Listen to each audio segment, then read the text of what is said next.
Hello, welcome to the Bronze Age Monsters season finale. We're Hey, going to talk about everybody. Creature Commandos. And it's going to be Yeah, it awesome. is.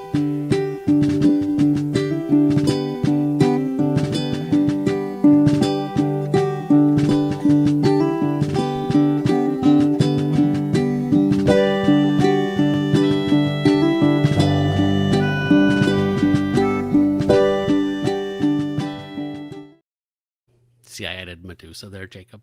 I saw that. It's looking great.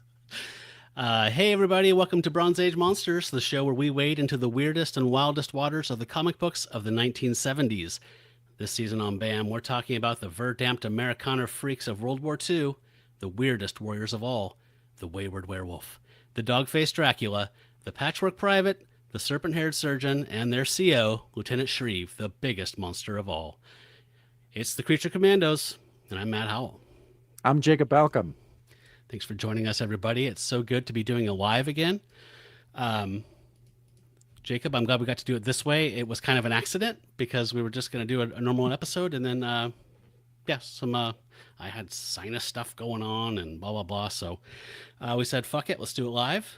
A la Bill O'Reilly, and I think this is actually pretty cool. Yeah, I'm glad we're doing it this way. Yes, let's just call it a la Bill O'Reilly every time. And I don't know if anybody, I did put out some links out there, folks. If anybody wants to jump in the green room and just say hi, no pressure. It wouldn't be like the last time where we did quiz shows with people and I asked people the most obscure, bizarre questions possible from an entire year of podcasting. But if you just want to jump on and say hi or not, or if you just want to do it in the chat, we'll read your chats so people listening to the episode in audio format later can understand what's going on. That's great. But we're going to be reviewing Weird War Tales 121 and then the one-page send-off from 124, the final issue.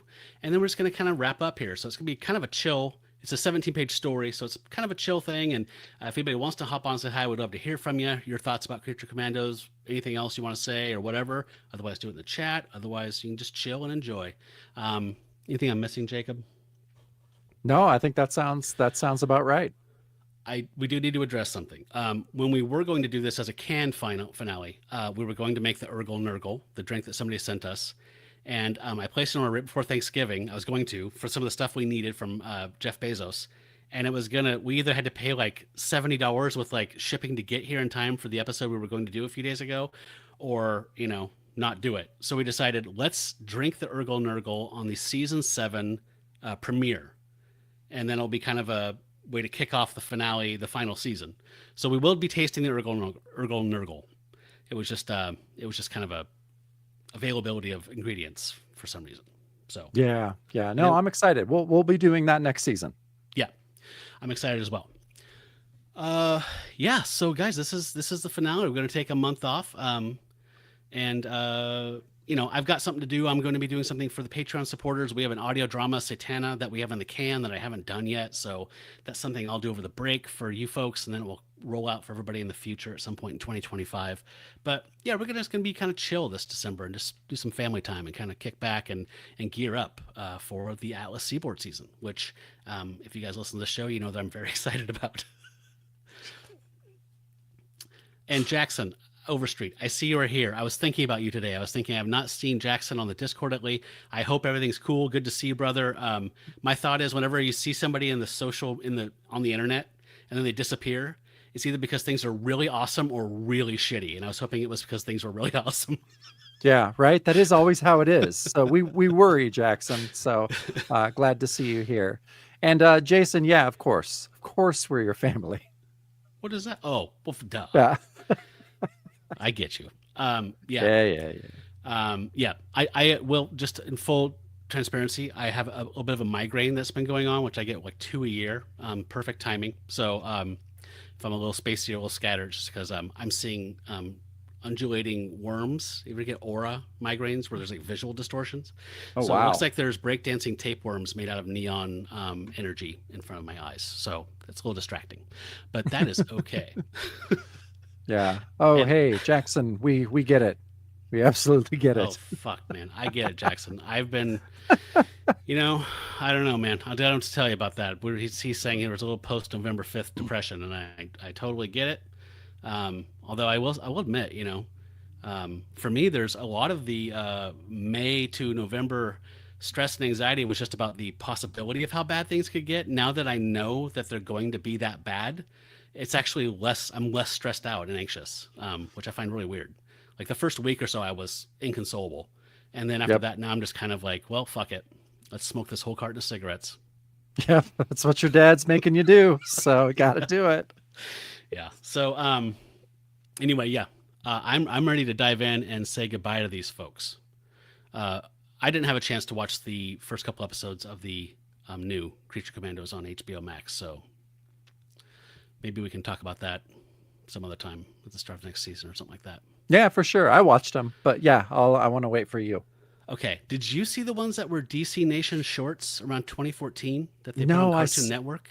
no, I saw that you posted that on the Discord. I haven't had a chance to dig around for them. Where are they streaming? I don't know. I can't seem to find them. There's one whole one on YouTube, but yeah, it looked like Teen Titans Argo, like that total vibe. Like Griffith is like running like a dog in his fatigues, and he has a cone on his head because of something we don't see. But his cone gets stuck on a branch, and then like somebody has to come and like get him off the branch so he can run and attack Nazis. Like it's very goofy, in a good way. All right. Well, I mean, Creature Commandos, most of it is inherently goofy, except when Yeah, they tour concentration camps. That's about the only time it's not goofy. that is true. Yeah. Okay, so we ready? I'm so ready. Let's do All it. right, let's get this going here. Okay, so we've got pencils and inks on this cover by Trevor Von Eden. And I know this name, but I'm not super familiar with him as a creator. Jacob, I don't know if you have much to say about him. No, I'm not as familiar. He, yeah, I mean, he's a creator. He did a lot of cool stuff. The one thing that I wrote down from him was Frank Miller offered him the job from Batman Year One first, and he turned it down. Oh, So it could have been very, very different. well, I'm bummer for him, but I'm glad Mazzucchelli got the job. Yeah, yeah, me too. So this cover here, I'm not 100% behind this thing. I like graphically what he's trying to do. So folks, what we're looking at is an aerial view down at a troop transport, and there's blood red sky, orange and red. I think it's green hills. At first I thought it was water, but it doesn't make any sense. And we see it's kind of a dizzying, weird, vertiginous view, kind of makes you dizzy. And we see Dr. Medusa, Lucky, and Warren like scrabbling towards these Nazis, and the majority of the foreground is made up like some Norm Brayfogle like bat symbol, Hmm. swooping down towards these Nazis who are. He's dropping a grenade on some Nazis. They're shooting up at him, so there's lots of yellow vip vip vip lines coming out towards the viewer. And something about this does not work for me, and I can't put my finger on it. What do you think of it? Yeah, I mean, it doesn't work for me. I like some stuff about it. I like Velcro coming down and taking up the majority of the cover. I think that's cool. It's just, I guess the rest, and I don't know. I mean, I don't know if more delineation on the characters or on the rest of Commandos would make the cover better, but they look like color forms. Yeah, So I don't know. Yeah, there's something about it. I mean, I don't know. It doesn't quite work for me. My eye doesn't know where to go, and it's yeah. just a little confused.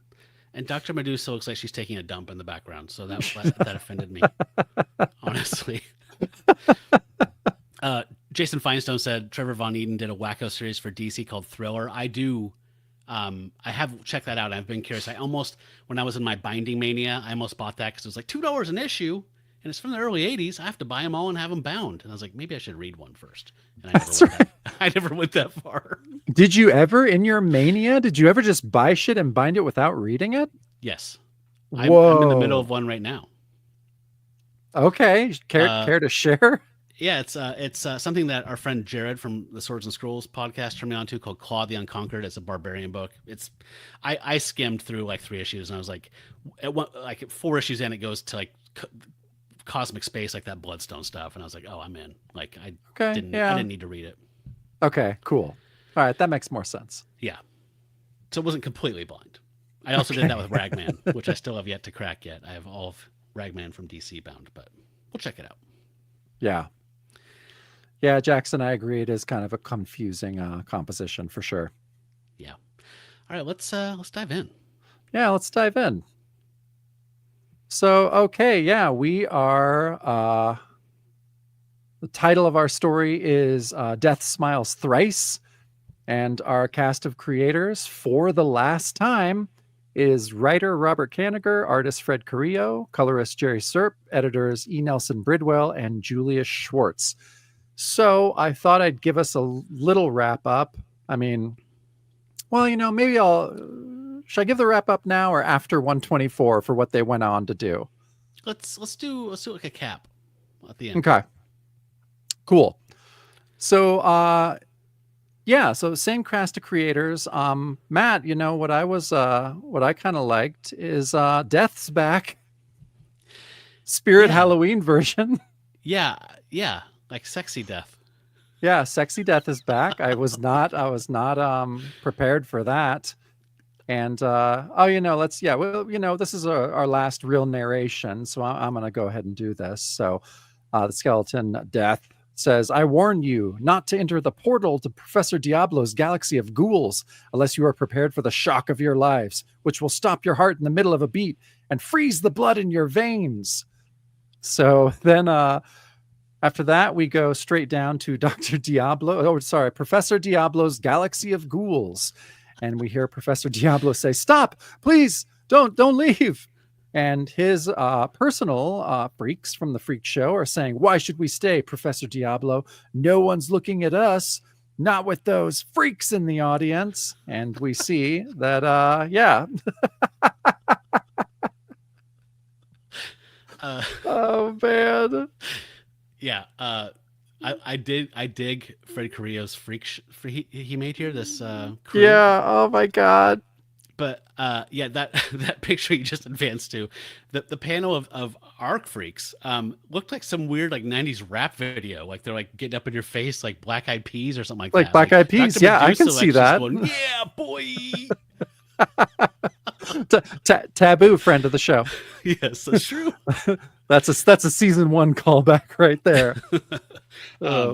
Yeah, Ben said this might be one of his favorite first pages of the series. I think it's a pretty remarkable one. I hung out on it for a few minutes and just me grinned too, like a lunatic looking at the. I mean, look at these people he made. Like this chicken man and they're weird. Yeah, they're super weird. The guy with the long neck that's just like a corkscrew. Like, yeah. Yeah. I couldn't tell if that was like a Harpo Marx looking guy or if it's like a woman. Now that you say that, I don't know either. What is the thing with like the mohawk? I can't even tell. Is that like a centipede or a caterpillar? He's Caterpillar Man. Yeah, he's like a caterpillar with a brutalist face. Yeah, you know what? Sexy Death set the tone for this page, because you're right.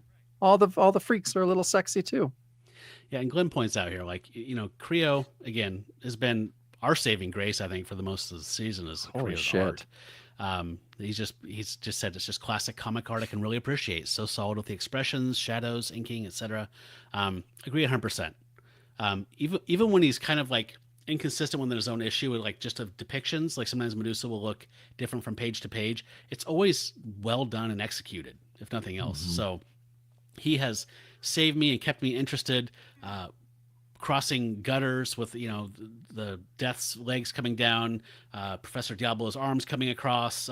He's always doing something to keep himself entertained and me as the reader, and I appreciate it. Yeah, man, we would be lost without Fred. What a nightmare. Yeah, definitely. All right, so we have the crew, and then on the next page, we get some more panel breakage here at the top. He starts yelling. The freak show leader starts yelling at them. I've seen your picture in the papers. Why don't you leave? I will gladly refund your admission tickets. You're breaking the hearts of my poor ghouls. And then we get another look at these oddballs. And again, that guy, that centipede guy is so strange. Yeah, he's weird. So yeah, the conjoined twins who are conjoined at the forehead are saying, you look like the gargoyles of stone on Notre Dame come to life. Like creatures of hell. People can see you monstrosities for nothing. Why should they pay to see us? I'm sure I'll have nightmares about you from now on. I'll have to sleep with the lights on. It's like Chicken Lady from Kids in the Hall, I assume. Yeah. And then we get a nice forfer, uh, as Medusa's putting her cap on and saying, I thought my cool hair. This joke, man, I swear she's made this the last 4 issues. Like, oh, I I thought my know. cool hairstyle would impress everybody here in Paris, and then we get a. And then he says, they Yep. look at me like I was Dracula or something, says Velcro, and a beautiful panel of Griffith saying, Rawr, let's face it, we're no bouquet of roses. Ben Potter was with you on that voice, Yeah. man. Fresh from my body and onto your plate. Yeah. Yeah, I loved the again the freaks. The way that Korea's drawn the freaks is really really cool.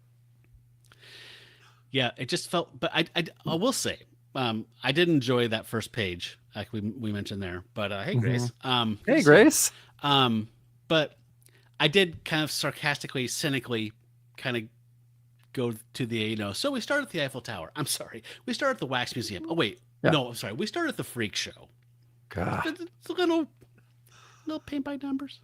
Yeah, yeah, yeah. It is true. So yeah, well let's go to the next page. So next page, um yeah, they're on the cover of the Paris Tribune. It's a So PR this nightmare. it is a PR nightmare and a weird like cover page. That headline, it's not a head, it's just copy. No, That is it's too like long of a it's like a headline. telegram. It is. It should say I was stop just at like, the end. it should. Oh man. So yeah, that very long headline reads: Creature Commandos steal act from Professor Diablo's Galaxy of Ghouls. Ghouls Union demands court order restraining public appearance of Creature Commandos. Protest march scheduled to end at American Embassy. That means it starts somewhere else Yeah, and ends at the embassy. million The French know how to protest. They million ghoul really march. do. It is a million ghoul march. I like that they're Yeah. unionized. Of course they're unionized. Like, yeah. No, I mean, as ridiculous as it was that was the headline on the front page, it did make me laugh. And yeah, they're called got the 4 pictures of our commandos on there. And then they go to Shreve. And Dr. Moose is like, you left word you wanted to see us at headquarters, Lieutenant Shreve. He says, seeing you freaks is not my idea of starting the day with a smile. You're giving America a bad name. And I like that poor Lucky's like, Shreve's like, shut up, Lucky. Which I was like, wow, that's a little hostile. And like Dr. Medusa like comes to his defense, like, don't you dare speak to Lucky that way. He was only trying to tell you what happened yesterday. It wasn't our fault. You owe him an apology. Yeah, I know. Then all of her snakes are hissing. Her snakes hate Shreve, which I'm with them. I get it. Another trope. Yeah, but then he's okay, Dr. Medusa, keep your turban on and those snakes under control. But then again, we get an apology from Shreve, which is wow. Sorry, I lost my temper, Lucky. The war's given me a short fuse. I don't know if it was the war. I have a feeling this is just who he's been forever, but that's okay. Yeah. He says, it's not your fault. You're a monster. But like Dr. Medusa says, oh, Lucky forgives you. He may be a patchwork heart, but he's as forgiving as an angel. And then this is a weird beat to where Lucky's like, nah, nah. And then she treats him like a dog. She's like, yes, you are, Lucky. I was like, wow, there's a lot of weird tone shifts in this. Yeah, definitely. Yeah. Can I just point out that I think one of my favorite depictions of Griffith is in this newspaper, like this mugshot or this military ID It's photo good, they run in the right? paper. God, that's almost t-shirt worthy, that forfer of them, Mhm. their mugshots. No, it absolutely is. That is sweet. And like we were saying, like Creo's such a master, but like his modeling sometimes is so odd because Shreve, like an issue ago, looked like a donkey with huge buck teeth. Looks like a braying jackass, and now he's handsome, suave Shreve again. Like he just kind of bounces around. I think it's funny. Grace said that she would read a comic book about the Freak Union, and I would definitely read that. I would too. That would be great. And yes, Ben, he's been waiting for that apology. I think we can all bask in that. Yeah, right. At least for a few panels. Yeah. Um, all right, so let's move on to the page, and then we're going to pull our friend Jackson, who's hanging out in the green room, and say, "Hey." Why So does yeah, Shreve have a pink uniform? I don't know. It's like they It's took weird. away the red turtleneck sweater or whatever it was, right? And then like they've been trying to like separate him from Griffith visually for the rest of the series, and then it turned into fuchsia or magenta, and it's just weird. It's just weird. So in the digital coloring, it's total red. I have both. Oh, So okay. yeah, So it's just how this scan aged or something. The ink yeah, aged. yeah. Okay. Yeah, Glenn's right. Those word balloons are. It's definitely becoming a scary situation in this room. All right, so one more page here before we say hey. So then we get a beautiful layout again from Creo on this page as they're talking, and he's like, "Well, before you characters are the cause of international incident," and he just trails off.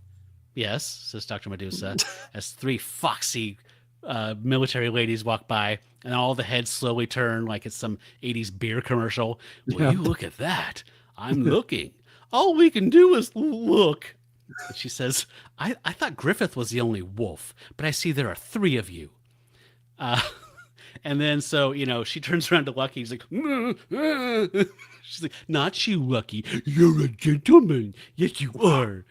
And then So weird. so then she starts chastising him as her snake hair, is whipping at them and angry, saying, your little boy fantasies. There's a war going on. You did summon us to HQ, didn't you, Shreve? And as this, snakes are hitting him, he's like, ow! And even Velcro and Griffith, apparently. So they're all getting the business for objectifying these women. And he says, well, what I was going to tell you was you're going on a sub ride into enemy territory for a special mission. She's like, is it the kind of mission that's a round trip or is it just one way? So they are used to being used and not regarded well by the military. Yeah, Glenn, you're right. Lucky does have a dog's name. So Yeah. Okay. That's fair. Yeah. Yeah. Let's say hi to Jackson for a minute. Let's get his thoughts. What's going on, Jackson? hey, Jackson. Is your mic on? Say hey. You might have to turn your mic on. You're going to hang out and we're going to advance while you get that sorted. So yeah, so we cut to Nazi Germany, which is, and this is an interesting layout. This is Carrillo either making interesting choices or seizing up, which we either way really. So the top row is a film strip, and Oh, it's a film strip of of GI Robot fighting the Geisha Bot. And then, but what we really do, we cut to Germany where Hitler is complaining on how to stop those verdammt creature commandos, and we're drinking for Hitler. oh, and Let's do that. One last drink for Hitler. Yep. And then, he's going on. His lieutenant says, we have prepared an exhaustive psychological profile of the creature commandos and their Lieutenant Shreve, their strengths, their weaknesses. This is a film strip of Germany's secret weapon, mein Führer, which I guarantee will blitz the creature commandos.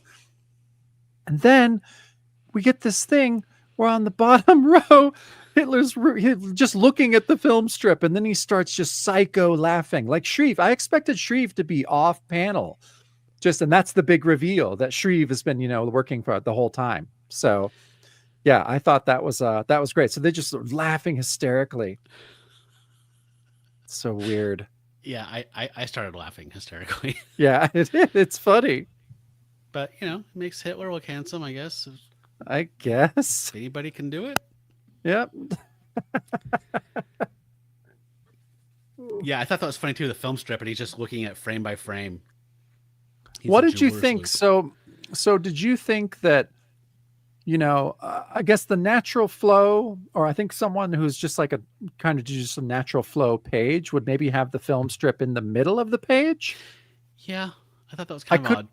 I couldn't decide whether it was like odd or just kind of a cool choice by Carrillo, who does strange choices just to, mix stuff up, especially at this late in the game on Creature Commandos.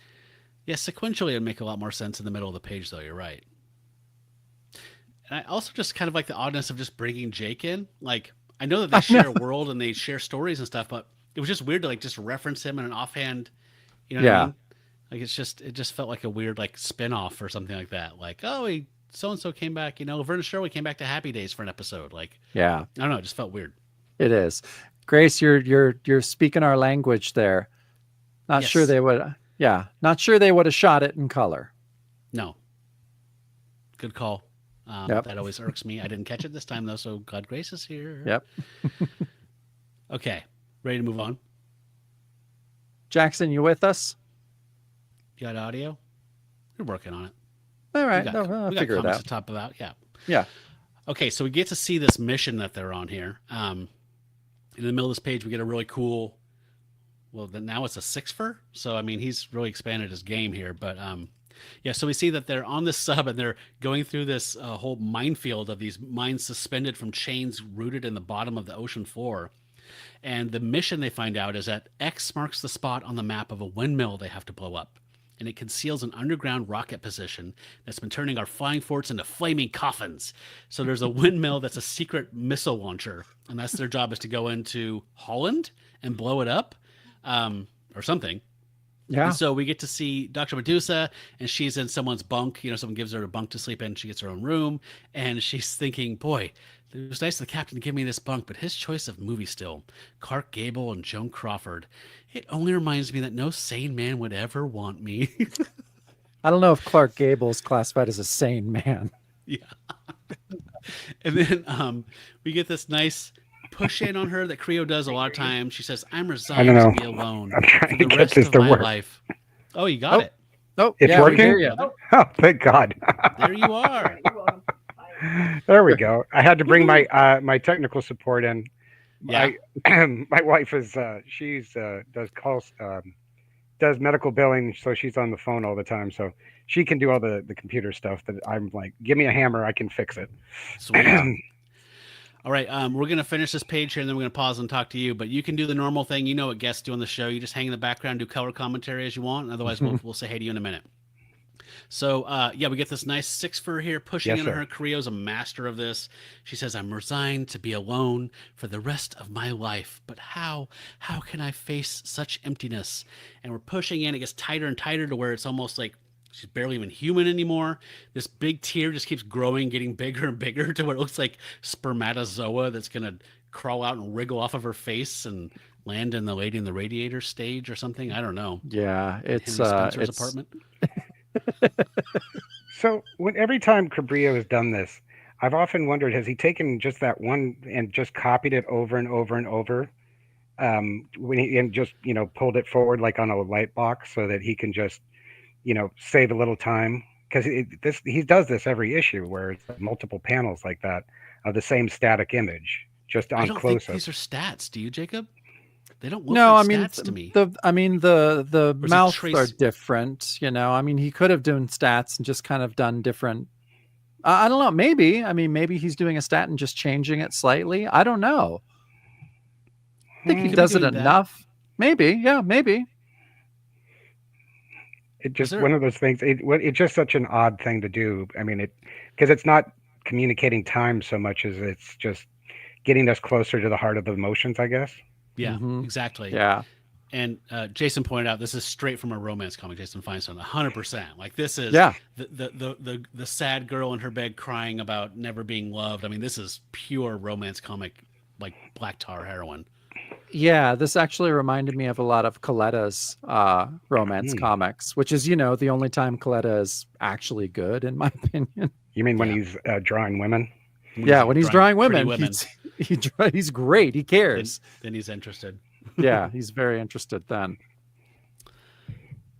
Oh, Mark Nevin said, did Liechtenstein steal that panel too? I wouldn't be surprised. No, I wouldn't be except surprised for the either. turban.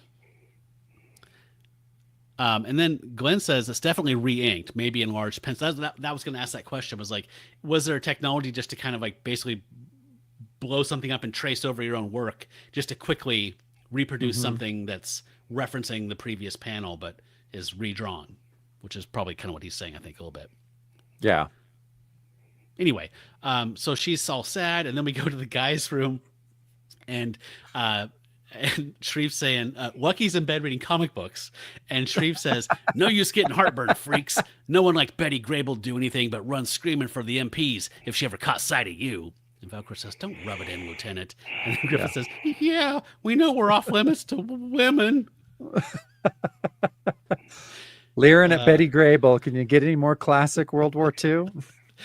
No, you cannot. Yeah, that's Kanigher right there. I mean, he's at least he lived it, so he's referencing it. Yeah, true. I really want to know what Lucky's reading. I tried to zoom in even on the digital one, and yeah, I couldn't tell. Lucky's reading Marvel, yeah. Yeah. The original Human Torch. I like to think it's some kind of a skin mag, like inside of a comic book, because he was just trying to be pure purity test for Medusa. What were those called? Tijuana comics? Tijuana Bibles. Yeah, that's what he snuck. I guess it could be those too, right? Yeah, dirty comics. Yeah, that's why he doesn't care about Betty Grable. He's got something much more salacious to look at. Yeah. Yep. Somebody gave me a cigar box full of those, and at first I was like, "Ooh, yay!" And I was like, "This is just something I have to have now." Yep. Like, you can't mount them in like a cool way to like display them. Like it's just a box of old filth. Yep. We have one too.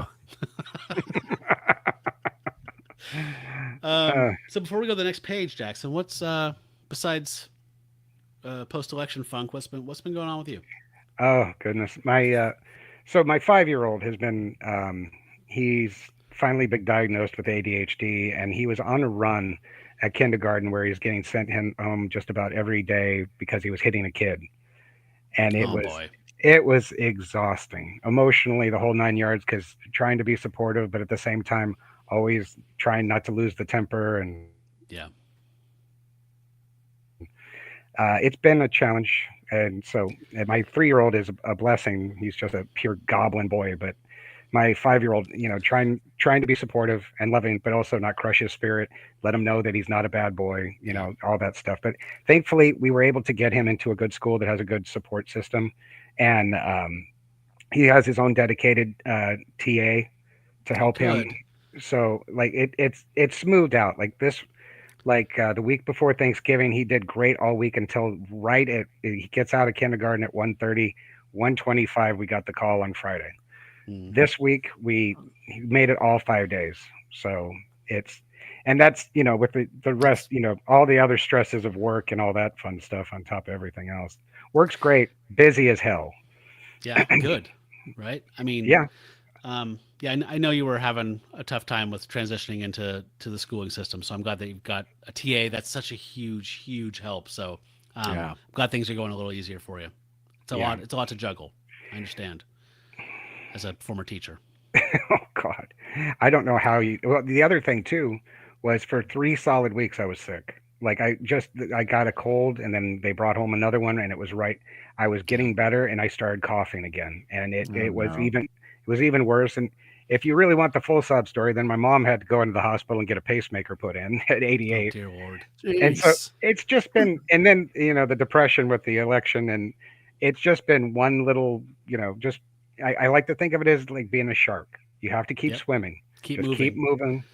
Yep. And stay alive. Keep moving. I've just been a shark this whole time. Yeah. Well, I'm glad you're here. Do you want to hang out for the page or so and just kind of chill? Cool. All right. I will lurk as I always do. Yeah. Yeah. Welcome. All right. So I love this next page. So, okay, it reminded me that Kanigher also created the Sea Devils with Russ Heath. I don't know if you're familiar with the Sea Devils, Matt. They were like undersea adventurers. I love that book. So it ran from 60 to 67. The early issues had some of the most gorgeous painted covers you've ever seen that Heath did. They're just unbelievably gorgeous. And so, this whole page had a real kind of Sea Devils vibe to me, which I loved.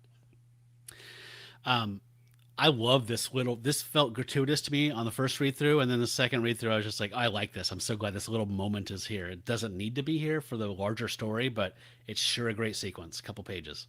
It's a great sequence, and yeah, it's funny. You're right. It's not super necessary, but it's kind of my favorite part of the issue. So, Yep. yeah, It's I gorgeous, too. was very happy. So, It's also something we haven't seen before, which, it could be instead of Velcro throwing the goddamn grenade at a plane again while he's a bat, we yeah, actually get a whole new environment, a new World War II vehicle, yep, frogmen. I mean, at least it's something we haven't seen, and Yeah. God knows this series has been repetitive. Yeah, especially yeah. the You're last right. few issues. You're right. We haven't seen it. So, Shreve and Taylor go out. They get into Frogman gear, and they head out. And said, "Oh, there's the floating mine. Lucky, Lucky's lucky. He snapped the cable attached to the mine without exploding it." And I like he says, all he has to do is let it sink to the bottom of the sea. But nope, they see an enemy U-boat, and so Lucky does what he does. Lucky, he's the improviser. Every time they're in some sort of jam, like Lucky's the one that he throws himself on the grenade or jumps out of the fucking plane, or now and I like that, let's not, I mean, Lucky's very strong. Let's not get into underwater physics at all, really here. But so yeah, he takes it and whirls it, and I like that Shreve's like, "What are you doing? That thing's no slingshot. A sneeze could set it off."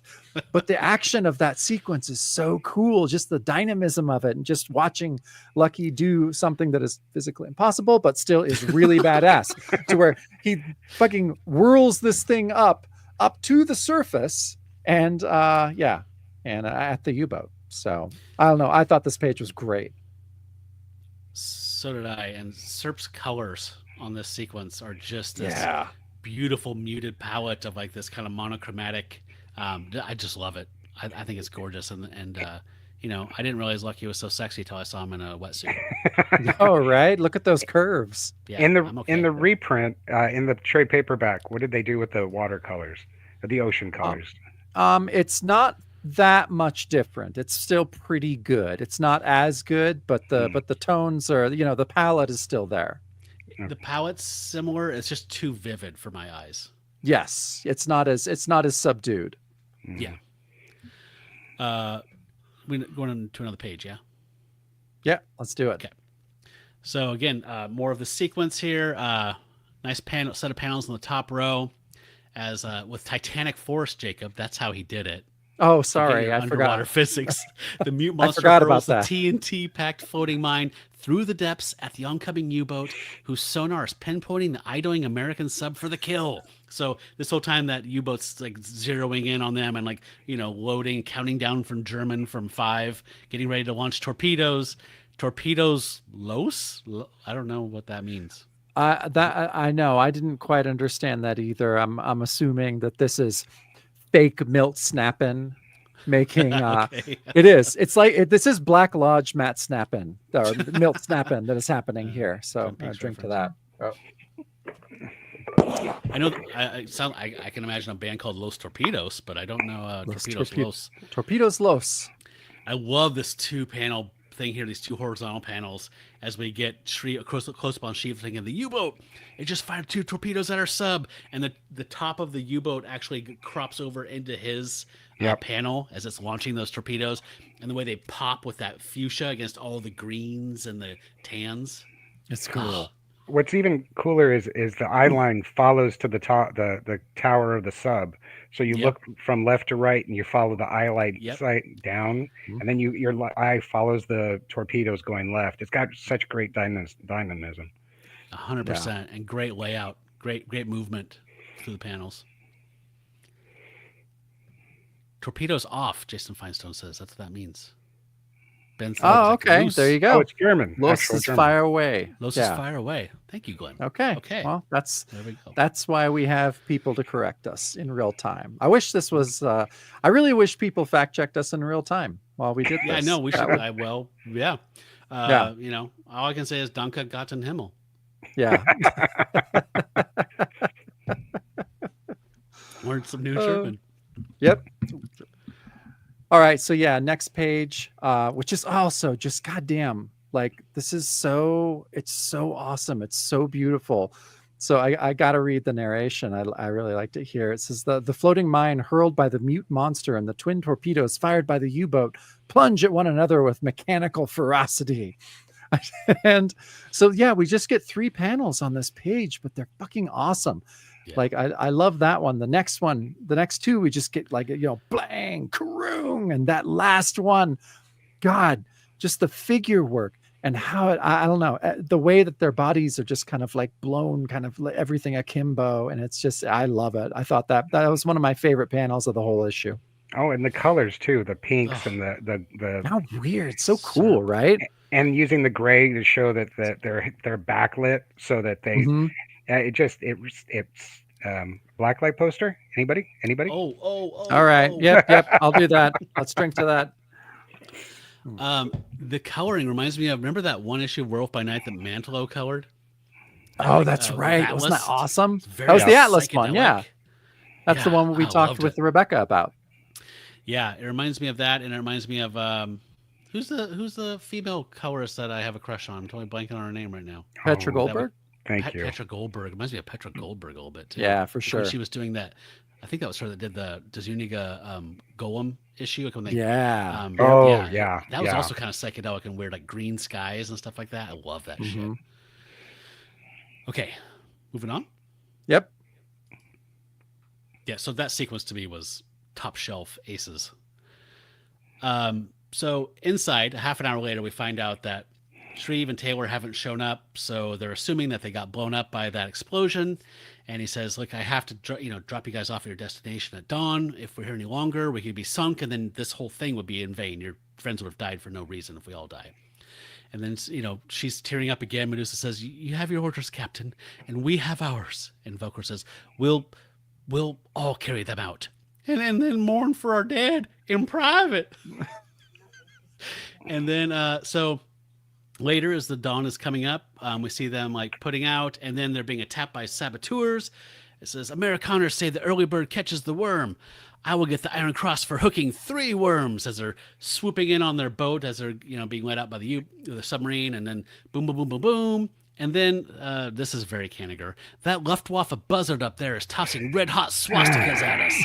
Cover me, Velcro says, as he jumps up from the dinghy, turns into a bat, and says, I'm going to pay him a flying visit. Like, dude, God, come on, man. This is to the point of like yelling Norm when George Wendt walks into the set. Like, it's not great. It's pretty tired.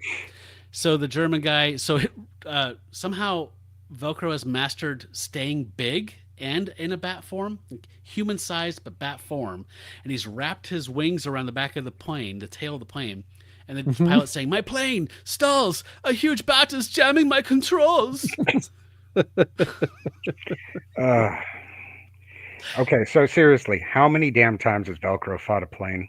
Dude, we should have kept a spreadsheet or something like that for like, if we would have done a big finale with like, ballots and stuff, I would have gotten weird with metrics and like every time this happened, but I just didn't have the heart. Yeah. Because this has been like, probably 4 of the last 5 issues he has done fucked with a pilot or something or a plane. I swear. Yeah, no, that's just what he does. No. Am I wrong? No, you're absolutely Am I wrong, not. dude? Am I wrong? So I thought at the beginning, like one of those running tropes was going to be, I can never remember the werewolf's name. Warren Griffith? Griffith, thank you. Griffith was going to always be changing back to human at the worst possible times. I thought that was going to be a running trope. I didn't think one of the tropes running would be frickin' Velcro fights plane. Or Velcro blows up plane. Yeah. Hey, Rob. Rob says, I bet that bat is jamming the controls. Penal. Yes, I think so. Looks like he's humping the back of the plane. I'm not gonna lie. Yeah. No, I know. No, he mounted it. So this like the high I kind of had from the underwater sequence and enjoying all that, like the Sea Devils kind of like old school stuff, kind of crashed with this, where it was just kind of like, oh, this stuff again. Yep, it's just this stuff again, like we always get. So yeah, on to the next page. So we have oh man, I did like this. So the narration reads, Velcro the vampire clings to the tail of the enemy fighter as it spins sickeningly seawards in a fatal stall. And I did kind of like the it's alternating between, shots of the plane and a nosedive and then like a really motion sick Velcro, which as someone that gets motion sick a lot, I'm relatable on this. I was just like, yeah, I've made both of those faces probably many times. We were And so, yeah. we were just talking last night, Jacob. Athena and I were watching Marge Be Not Proud. Yeah. And we cheered when David Silverman's name came up on the screen. But she was like, oh, remember when Jacob got sick on the Simpsons ride? Why is this like part of the lore now? Is everyone just going to talk about this anytime? You're never going to let that go, are you? No, I mean, when Michael tells the story, it's almost like the banner headline, honestly. So it's like, yeah, we went to Universal Horror Night. No. Jacob really had a hard time on that Simpsons ride. So yeah, it's all right. I guess that's just how it is. I think that one of the architects of The Simpsons being with you when it happened is what makes it extra funny. Yeah, it is extra funny. I get it. Okay. All right. So yeah, on this bottom panel, we got the plane crashes and like a little Velcro's a little smaller now. He's like a little bat kind of now. He's kind of shrinking. He crawls onto the Zodiac, and Griffin tells him like, you're the first green-faced bat I ever saw. And I like how Dr. Medusa is just like, just let it fly, Velcro, and you'll feel better. So yeah, she's sensitive, Matt. She's super nice to him. Well, she's not going to bring this up again. She's a doctor. Athena. She has a bedside manner. Yeah, there you go. Yeah. And then I know. Then they make it to the beach. Make it to the beach. They say, "Listen, voices." So we need to go back and look at this. Yeah, because Glenn pointed out like the Creo's ability to draw a nauseous bat is second to none. It's really good, right? He looks like, it reminds me. The first thing I thought of was like the flying monkeys from Wizard of Oz. Like it's just like that, so goony and weird and like funny but off-putting and scary at the same time. Yep. And it looks like it'd be some like 70s iron-on t-shirt of like him holding a joint, like Albert Crumb drawing or something. The second panel for sure. Yeah, definitely looks like stoner bat. Okay, so they hear some noise, someone's coming, and we see that it is Lucky, and he's got Shreve over his shoulder, and they're in their clothes they should be wearing, yet they were wearing wetsuits when they got attacked. So yeah, it's a James Bond situation. They were wearing those clothes underneath their wetsuits because perfectly dry tuxedo under your wetsuit. Considering statistically, they're always going to end up back in their regular clothes, some way, shape, or form. So they might as well keep them on all the time. Yeah, exactly. I mean, that's how wetsuits work. Obviously, a set of dry clothes is underneath them. That's just science. Yeah. So they ask what happened, and of course, Lucky's the one to answer the question. Like, it's all Greek to me. And he's like, Martian? And then again in this dopey thing Kanigher's done the last few issues, she speaks perfect Lucky. She says, no, Lucky said Lieutenant Shreve was knocked out by the explosion, which destroyed the U-boat, just as it was about to torpedo our sub. Lucky then fought a riptide for miles before he could swim ashore with the lieutenant. It's clear as day. Oh my God. Timmy fell down the well. What? Yeah, I was just going to say, make a lassie joke. And then they hear, help, help, help from 3 different voices. And it's these blonde women approaching them, running up on the beach. And Griffith says, what dolls? If I'm dreaming, don't wake me up. It's like, you're not dreaming, Lieutenant, says Velcro. I love this panel. And then, oh no, sorry, that was Shreve waking up on Lucky's shoulder saying, don't wake me up. And the Griffith says, they're damsels in distress. And then she's like, stop panting so loud. You'll alert the enemy. So these beautiful Northern European, these Dutch women approach them like, we're Dutch freedom fighters. We escaped from a German concentration camp. And like said, there's guards following them from inland. And so things just got kind of goofy here a little bit. But I love the Tex Avery like guys on the panel. Pretty much. Shreve's face especially cracked me up. He went from unconscious to leering in like 0.2 seconds. Yeah, I don't know. I he's think just smell based. Like, Yeah. women. well, Velcro looks like he's about to drool. Yes. Yeah. does. Yeah. And I love that they're all Men, wearing the right? stocking caps, like they're all like Telly Savalas and the Dirty Dozen or something. Mm. Well, they're on a mission. Mhm. They are on a mission. That's what signifies they're on a mission. Stocking Makes it cap. top secret. Yep. Although- that is. I love that poor Medusa. She doesn't get to wear. She doesn't get to wear one. Still has to wear the turban. Yeah. Yeah, right. She could just wear a cool hat like they do. It would still do the same thing. Yep. I didn't think about that. Or one of those big Rasta hats to keep your clothes in. Yeah, that would be perfect, Matt. Glenn Oh, says, so man. with all this obvious connection, why is Dr. Medusa and Lucky not a couple? With all her self-pity about her snakes, she can't see past Lucky's scars? I think that's a very valid question. That is a valid question, even though the tone has shifted completely in this issue to where she's Yes. treating Lucky like the family dog. So Yeah. Yeah, it got weird this issue. I it would did. say, yeah, she friend zoned him. I think it's a given. She Yeah. did. Yeah, this is the issue. Pet zoned him. He Yeah. he better be happy with foot rubs because that's all he's getting. Yeah, Oh. that is. Oh man. So yeah, Dr. Medusa is just like, not so fast. Maybe you three are what you say, maybe you're not. And we see that what they do, Shreve says, there's proof enough, Dr. Medusa, as the ladies all pull up their sleeves. And it's like concentration camp serial numbers tattooed on by the Germans. You owe these brave women an apology. I'm just like, ooh, yikes. If it didn't, I know. I was just like, wow, that's an embarrassing move right Shave there. had to apologize earlier, so now he's just kind of Yeah. relishing. Yeah, but I do like so the ladies are just like, not at all. She was right to challenge us. We would have done the same thing. Then Dr. Medusa's like, what about those guards on your trail? Did they stop for lunch? And then as they approach, we got Griffith, lunch hour's over. And it was pretty awesome. That was a good action movie little transition there. I actually liked that. Yeah. But it's a werewolf wearing a wool cap. Yeah. No, you're right, Grace. It's almost like, either Jacques Cousteau or Steve Zissou Yeah. is what I was thinking. Yeah. Yeah, him and his full fatigues and like with that stocking cap on, dropping to the beach and just opening fire. That killed me. I don't know why that made me so happy. Great. So good.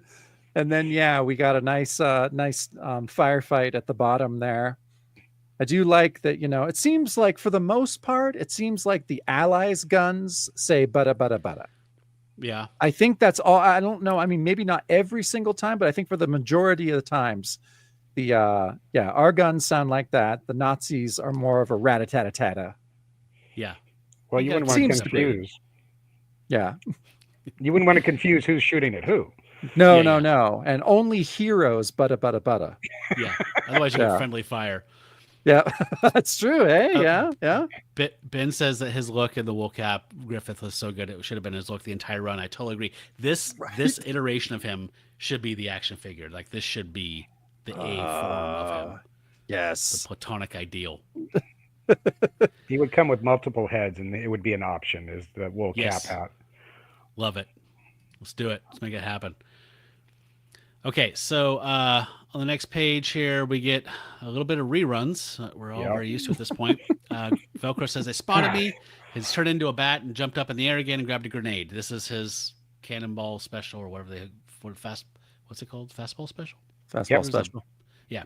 So he says, they spotted me. They're trying to flak me out of the air. Bombs away! And he drops that grenade. So this is recreating the moment in the cover. So we didn't get to have a drink in the cover for lying. He blows up the transport. And Chief says, no wonder our slugs had no effect on them. They were all robots.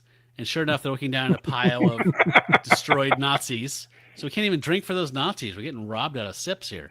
I know. And the three blonde girls are saying, oh, well, in the concentration camps, they were saying there was rumors that they had a new secret weapon, mechanical soldiers. What will the enemy think of next? And so Shreve's saying, hey, you better make your escape now. We have an objective to hit. And they're like, hey, so have we. We're experienced fighters. We'll gladly join your force to strike the enemy. So Shreve's loving this. Like three Oh, yeah. sexy lady fighters are going to help them achieve their secret mission. I love this panel. I mean, Korea was just killing it in this issue, in my opinion. He really was. Like I mean, I'm sure they knew the end was nigh at this point, but Korea's just, he's going to work every day and doing his best job. God Or it damn could right. be he treats it like his first issue, his last issue. He's going to do the same job. Yep. He does. I again, really, really an unsung hero, the Filipino artist. Yeah. So in this page here, we have a row, a triptych of panels that are divided. Again, we always love this, so we won't ruminate on it too much. She's walking with one of the girls, saying, "Are all Dutch girls blonde and beautiful?" And she says, "Are all American lieutenants so handsome?" And Velcro says, "Don't my looks bother you?" And she says, "Oh no, you look distinguished." And then we have Werebear Griffith saying, "I never thought any girl could look at me without getting nightmares." And she says, "I've always dreamed of meeting a noble prince in a fairy tale who was transformed by a wicked witch. You make my dream come true." It's just perfect, isn't it, guys? It's a little too perfect. A little too perfect. Yeah. See, even Rob got that. He was aware. He says, "Ha ha ha, perfect." Yep. It applies here too.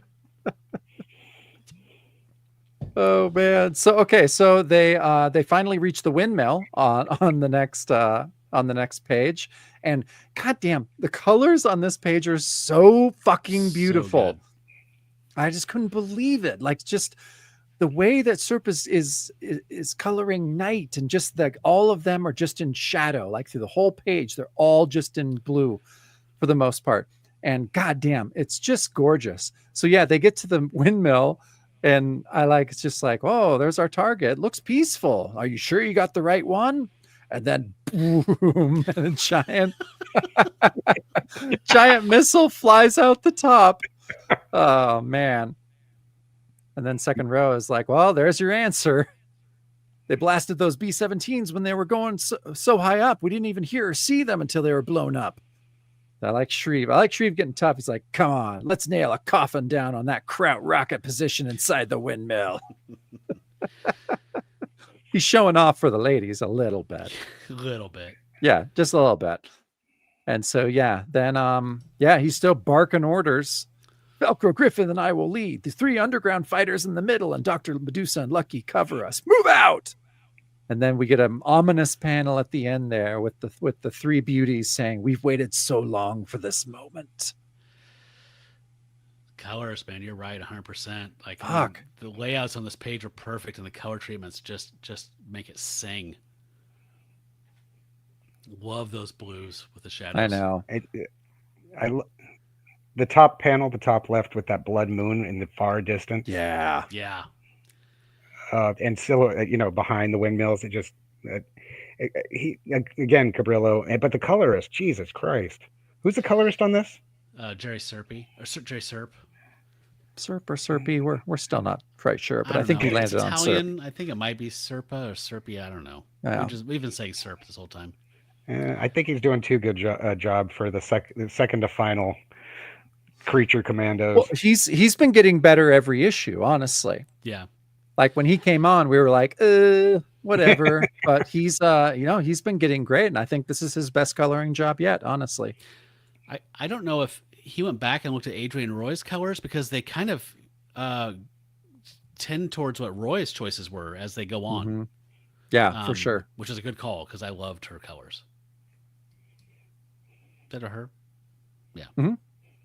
Okay, so yes, there was. I love the way that as they're rolling out here, it's a Dutch girl sandwich with creature commandos in the front, Dutch girl meat in the middle, and then some backup bread. So, but they have ominously, as you said. I love the shadows on that one. Like they all just. It's time for the big reveal, and so we see it on the next page. They Shatner, the 3 front guys from behind, karate chop on the neck. "How do you like our soft touch? Crack, thud, crack." Says Velcro. They'll collapse unconscious, and Medusa says, "Lucky, stop them."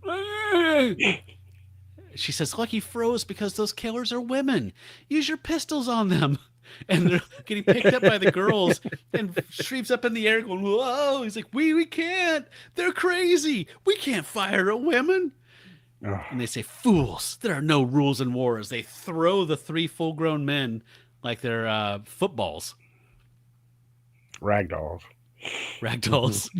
And so she says, Medusa says, "You're right." She grabs a grenade and chucks it as we see our Shreve and Griffith and Velcro unconscious in the foreground in various purples. I love that.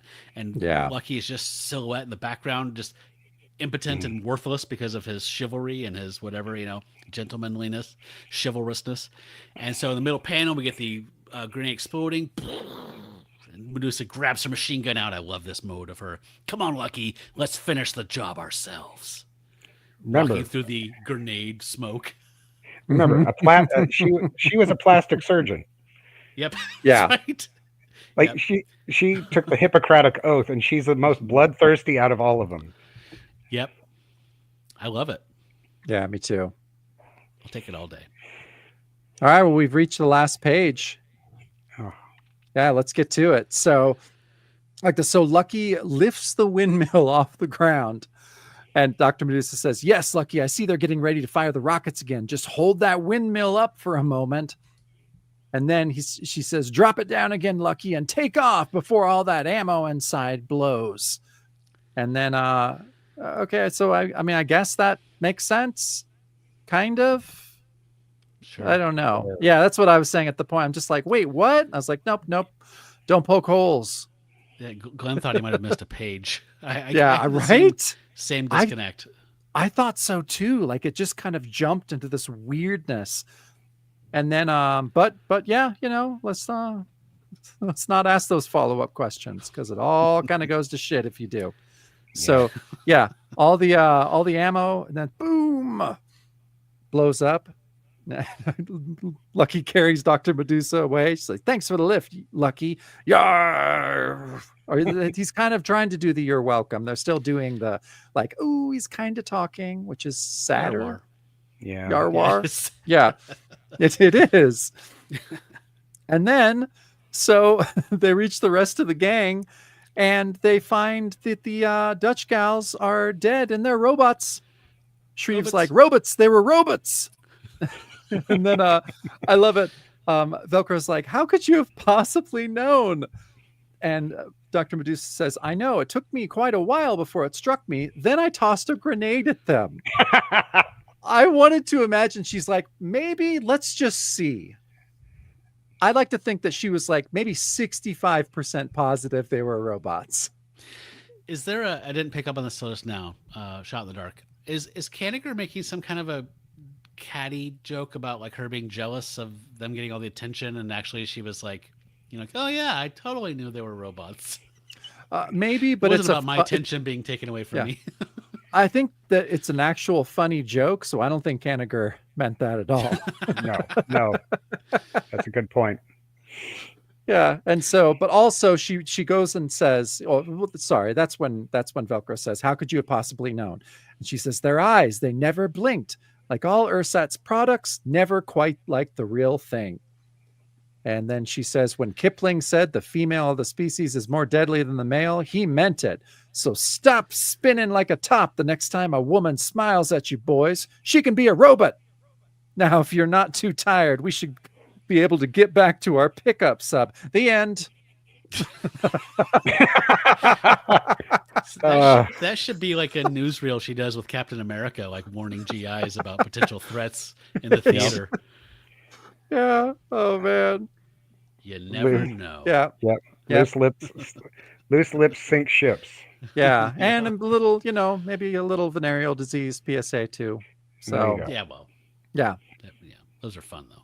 Those are fun. Yeah. Yeah, I thought we'd do kind of thoughts at the end. Is that cool? If we just sure. This is just one page. So that was 121, and in 124, the final issue, they got one page thrown like a bone to them to do something with these characters who it's pretty clear from the letters column, from the responses, that they knew this was canceled for a while. So I'm not sure why they act like they're surprised when it happens. But I love this cover by Ross Andrew with inks by Mike DiCarlo. It's cool. Yeah. Pretty cool. And the first story that is in this issue is like one soldier essentially like throughout time from like ancient times up through like medieval times to like World War I or whatever this is. So interesting kind of story. I thought it was worth a read actually, but that is the majority of this issue, and that's what the cover's depicting. So here's what happens to our friends. Jacob, I'll let you take this. Okay, so we're thrown into the midst of something, you know, whether this was, I don't know, did this come from a longer story? Did this, Nope, but suddenly, nope. I know, that's what I was looking at. And honestly, like the first time I read this issue in the physical copy, I almost like, I flipped past this page the first time to where I was just like, oh, fuck, is it in 124? And then I had to go back and be like, nope, there it is. It is literally a blink and you miss it page. To where suddenly we see Lucky. Soldier says, huh? Dr. Medusa says, Lucky Taylor says he wants to thank Mr. Sam Kujava and the thousands of character witnesses on our behalf who believed in us all during our trial. Did you look him up? I did. Oh, no. Who is it? He worked on Archie for decades. Oh, that's cool. Yeah. All right. I mean, I'm glad he Exactly, did like, so much work on the creature's don't know what behalf. to do with that, But yeah, and then we go to the next panel. They're all, you know, tied up like a firing squad, and Jason, the guy with the pipe, that's Kanigher himself. yeah, he's in here. And then yeah, Soldier says, for rebelliously displaying signs of humanity, the General Court Martial sentences the accused to death by firing squad. Signed, Paul Levitz, General Commanding. Paul Levitz, editor at DC at this point, will go on to become a publisher. Well, he was a bigwig at DC. That obviously, Kanigher, not a fan that he canceled Creature Commandos, and he's definitely not going to be a fan in the next year or two. So, yeah. So, do you take Sam Kujava as they're all buddies? Like Gotta they're be. drinking buddies and publishing. It has so to he be, just right? Like, you were a character, you supported me, and blah blah blah. And then he's like, "And this son of a bitch, Levitz, a bitch, Levitz, let's get him." And Although, you know, Kanigher's just gonna pivot to Sergeant Rock, and like, there's 3 other books still that he can write on. Like they say at the end of the thing, like if you're sad this is over, go read these. Like he's, you know what I mean? It wasn't like the end of his war comics career or anything. It was just but not much longer, I'm sure. Not much longer. Yeah. How much longer did the war books last at DC? Well, yeah, I'll talk a little bit about it after it's done here. What year is this, Matt? What year is this issue? Maybe like 80, like January 83. I'm not sure. Okay, it has a while to go. It has 5 or 6 years to go. Oh, really? Okay, let me. Yeah. June. Anyway. Okay, so and then they're ready, aim, Lieutenant Shreve. He says, "Hold it! The sentence of death was commuted by the Supreme Commander. The Creature Commandos." Oh, by the way, GI Robot's there. I don't think I addressed that. Oh, yeah, we did not acknowledge that. Yeah, so. GI Robots, they have a final mission to man an ICBM. Target Hitler's Chancellery in Berlin. Blast off 21 hours. And so they're going to they're getting to in an ICBM, which is cool, I guess. And so yeah, they're loaded up. Oh, look who's running after them, Matt. It's the little it's our favorite dog and cat of Jake's. Which, goddamn, Cap and the dog. Yeah, love that. Carrillo gives us one of those little panels that could just be an ad for something awesome. Just the pink rocket, the ICBM just taking off. That's another one of his travel log panels. This one's a little darker than the rest of them, but and then so down on the ground is one of the men saying, "The rocket's malfunctioning, out of control, exceeding escape velocity, heading into outer space for an unknown destination beyond the stars." It says, they've done it. Wonder if we'll ever hear from them again. And then we get the final panel. What was that, Matt? They've done it? Yeah, they've done it. So was this a plan? Was this like a Hail Mary? Yeah, I think they reprogrammed the ICBM to instead of blow up and kill them all, to basically turn it into a rocket. Yeah. And so the final panel, Destination Unknown, Passenger List, Taylor the Mute Monster, Dr. Medusa, Velcro the Vampire, Griffith the Werewolf, the GI Robot and Family, and RK. The end or the beginning? And that's it. That is it for the Creature Commandos right there. I cannot believe he didn't slip in one last freak. I think this is the last. You freaks! They like actually, I think they managed. Stop this crazy thing. This page blew my mind. I honestly like this first two panels here, like inside jokes. Like everyone was saying, like I feel like I missed. You know what I mean? Like, what the fuck did we miss an issue where they're on trial? Like the trial of the Creature Commandos. I would read the shit out of that. Like, what could they possibly be tried for? They're I know. Made into be living weapons, and now they're being court-martialed and sentenced to death. There's a supreme commander. GI robots involved? Like, what the fuck? He's programmed. He can't be guilty of anything. If anybody's guilty, it's the person who programmed his fucking reels of tapes inside of his chest. Matt, there was already a trial. There was a verdict. Like, it's done. Yeah. Oh my god. Okay, so yeah, wild ending to these guys. Yeah, totally wild. So, did you know that they show up again?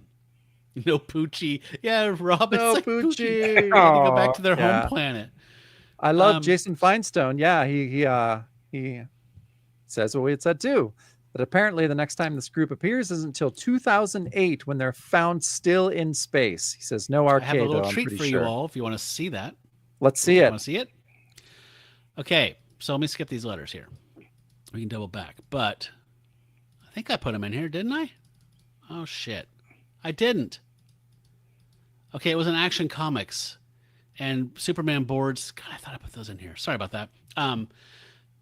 Superman boards Brainiac's ship, and there's a bunch of like in the Matrix, like pods, like just stuck on the sides of the spaceship, and you can see Velcro, Griffith, and Lucky like pretty clearly. I don't see Dr. Medusa in there, but yeah. Oh, that's cool. Sad. They're just in stasis, like in Aliens or something like that, just hanging out. So that was 2008. That's so a one-off they were there panel? that entire time. He intercepted them in space at some point, put them in a suspended animation, and they've just been there. Yeah, Brainiac. So that's a one-off panel? Yeah. It was just one panel. And All right. And they didn't even have a cameo in Crisis? I don't believe so. I don't think so, no. Because I know Sergeant Rock showed up in that. And all the World War II guys had their own little fight with one of those devices that they were trying to stop. Oh, yeah, I remember that. Maybe, yeah. No, I think they were in Brainiac's ship. Just stuck there. Just do we want to see some letters, or let's see one or two letters. Okay. So here's a note from Robin Snyder explaining just like goodbye. I don't know if that has any value, but we'll skip it. She's they're just kind of saying like some of their favorite things, and one of the favorite stories from the run was "Roses Are Red, but Blood Is Redder." Remember that? Spiegel and Kanigher, 109, 110. It's a pretty good one. That's when they're in the cafe in the streets of Paris in the beginning. That's right. Okay, someone says, I faithfully purchased every issue of Weird War Tales since issue 63 and must say enough is enough. I can't take it. What happened to those high-quality, thoroughly enjoyable, utterly weird tales that your magazines were made of? All we get now are stories of Creature Commandos and GI Robot. Thank you, Ted McDonald. Antagonish? I don't know what that is. How about this issue, Ted? Only one page of GI Robot and Friends. Is that more to your liking? So hostile. As stated previously, the majority of readers approved of these characters. Sales were rising. Unfortunately, it was too little, too late. Yeah. Someone was saying they loved Ross Andrews' covers the best. Like the special touches of like Rita Hayworth pinups, and that was a Jake and the Gorilla issue. That was a good issue. So there's another one here I was going to share. G.I. Robot is my favorite character. I have quite a few issues of Sergeant Rock. They are also quite good. Perhaps you could make a G.I. Robot playset to go with your Rock doll. Yes. Fucking A. I'm drinking to that. 10 years old. Yeah. I'm 10 years old. My birthday is Yep. July 10th.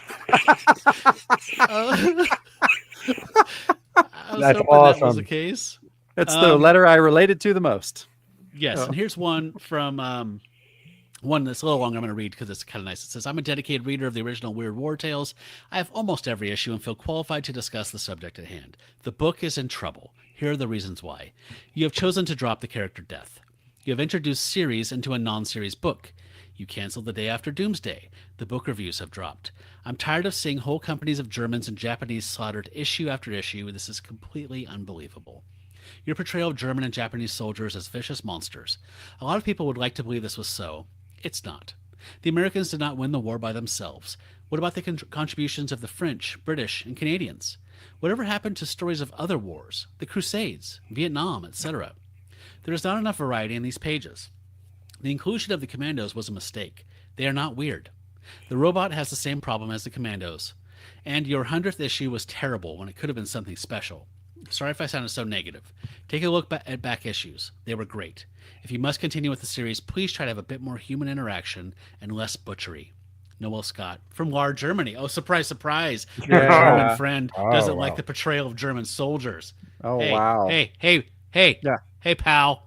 This is for a whole fleet of dead Germans. Strength to that.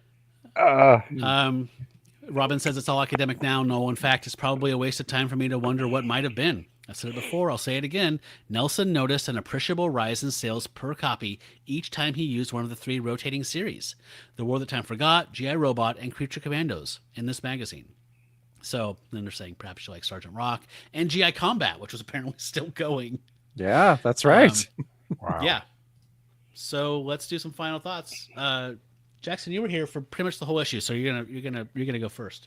Oh, cool. I like this one actually. There was I only think there was only one freak at the very beginning. The colors were fantastic. When Kanigher got out of Cabrillo's way, it's gorgeous. The only quibble, of course, the last page and that weird ass last. I mean, separate from that, but that last page in 124.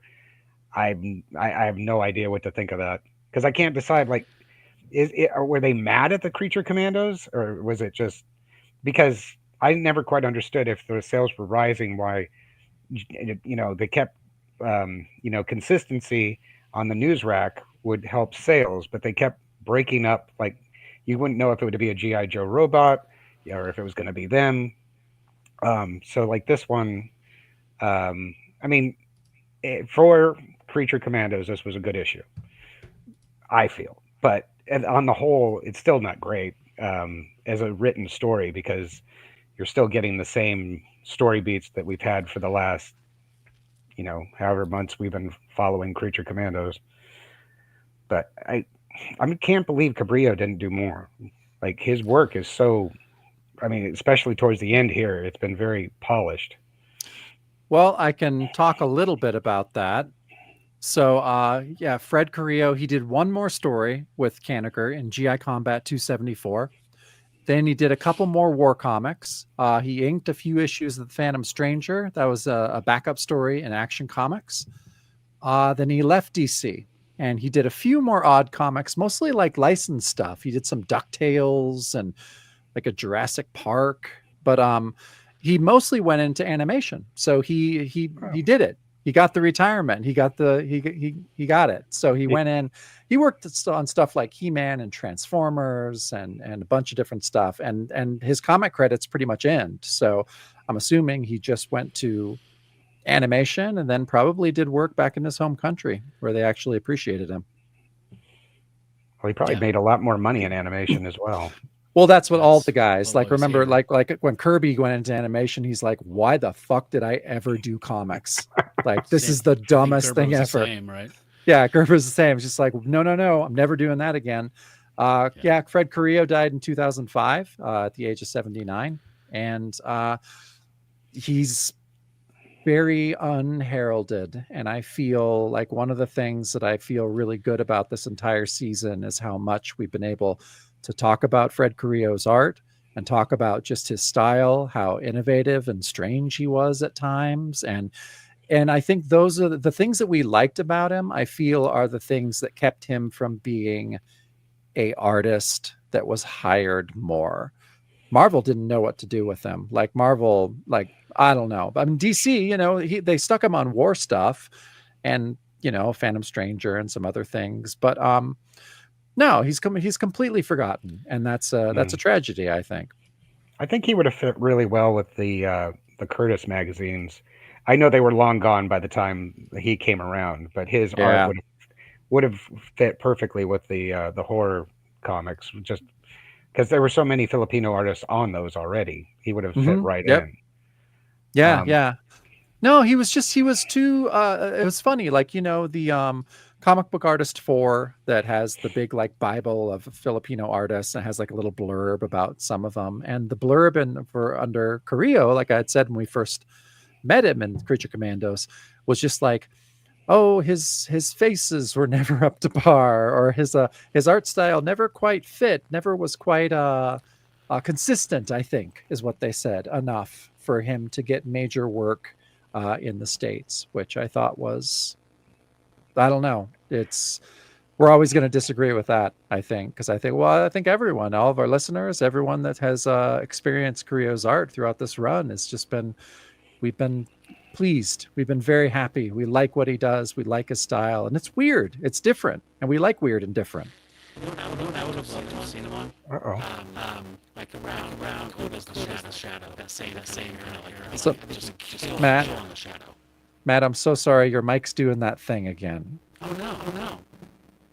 Yeah, it's doing the crazy the robot echo thing. Here, I can talk about Robert Kanigher if you wanted to, tweak that a little bit. So Kanigher, so he worked on his dwindling number of war books until the big collapse. So GI Combat ended with issue 288 in March of 1987. Sergeant Rock ended in July of 88 with issue 422. Then Kanigher left DC and left comics forever. So DC kept printing Sergeant Rock specials every quarter until about the early 90s. But those were just reprints. They were just greatest hits stuff. I didn't care too much about Sergeant Rock, but I loved and I still love Enemy Ace, another Kanigher creation. Enemy Ace had his own special in 1989. And Matt, I had one of your Atari seizures when I saw the cover of Enemy Ace Special 1. I was just like, what? And it just all came like flooding back to me because I bought that issue off the spinner rack at my neighborhood 7-Eleven. And that issue was my first exposure to war comics. So it was Enemy Ace. And there was other stuff in there. I think it was mostly Enemy Ace. I felt like there was one other story that might have been another war story in there. But I loved it. And the cover's badass. And yeah, I just that really, that wowed me when I saw that. It was a weird sensory thing. But yeah, Robert Kanigher died in 2002 at the age of 87. I'm pretty disillusioned in the industry that he had contributed a lot to. He was an asshole for sure. But he had wrote a lot of comics. I think it was Mark Evanier and his did a obit for Robert Kanigher. Mark normally would do like a whole page. It's like 2 paragraphs, I think for Kanigher. So, and didn't say anything bad about him, but didn't say a ton about him, which I think is telling for Mark, because his obits are pretty effusive normally, being the comic historian and amazing guy that he is. So yeah, I mean that was the end for that. So yeah, all of DC's war books, continuing monthly war books, ended in July of 88. So what was that Enemy Ace? Was that a reprint or was it original? No. It was all reprints. Okay. Yeah, so it was some of the original Joe Kubert and Robert Kanigher stories. So they're awesome. I have both DC Archives hardcovers. I think you can still get them for cover or just a little bit more, and I really recommend them. They're great. I always like the premise of it because you don't normally get like the German side of it, and Enemy Ace. It was the first time that they did that. DC would go on to do that on another title called Blitzkrieg that was much more like, oh, I don't know, should we be doing this? Like, so, and I think it only lasted like 5 or 6 issues. But yeah, you're right. I mean, it was the first time really that that an entire book was like dedicated to someone on the other side.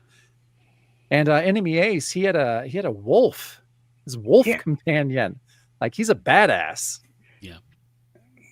Yeah, and the wolf, like I think Garth Ennis did a two prestige one miniseries set in World War II with Enemy Ace. Basically got recruited by the Nazis, and he continued to, and the wolf reappeared. Like, the wolf had left his life. That's awesome. When he was away from war, and when he went back to war, the wolf returned. Like, it was just waiting for him to embrace who he was. That's awesome. It's a metaphor. Yeah, and it's actually one of the things kind of cool is that he ends the war flying one of the prototype German jets that they had, and he basically destroys it and just lets the Allies, arrest him because it's the end of the war. That's cool. I thought it was quite good. It's dark, of course. But.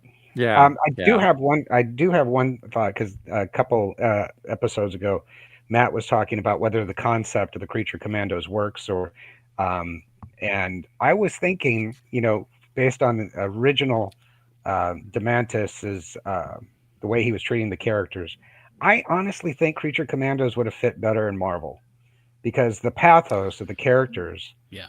I think they were much more like. I don't think DC was, and especially Kanigher, was like able to do that, the feet of clay, the heart on the sleeve writing, whereas this was just cliche after cliche. Whereas I think if Marvel did it, they would have embraced the pathos of the characters a little more nuanced than the, poor Dr. Medusa, oh, no man will ever touch me.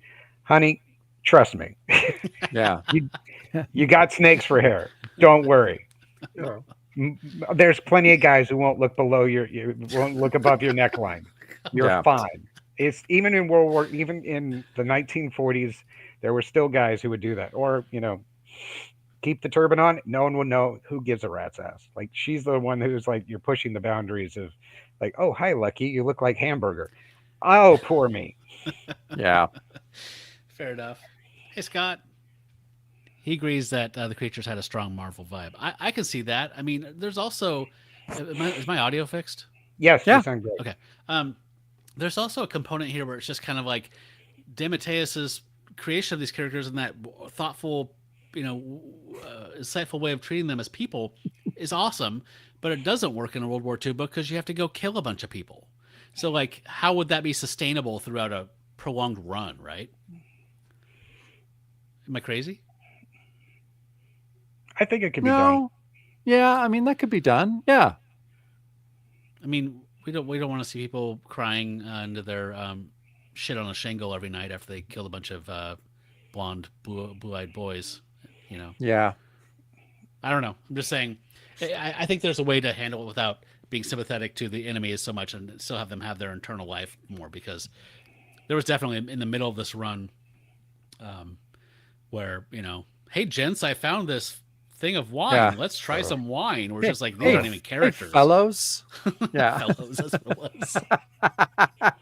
That was the only, other than the art, just the times where it just completely went off the rails was what saved the middle section. Like, the Egyptian I loved part it.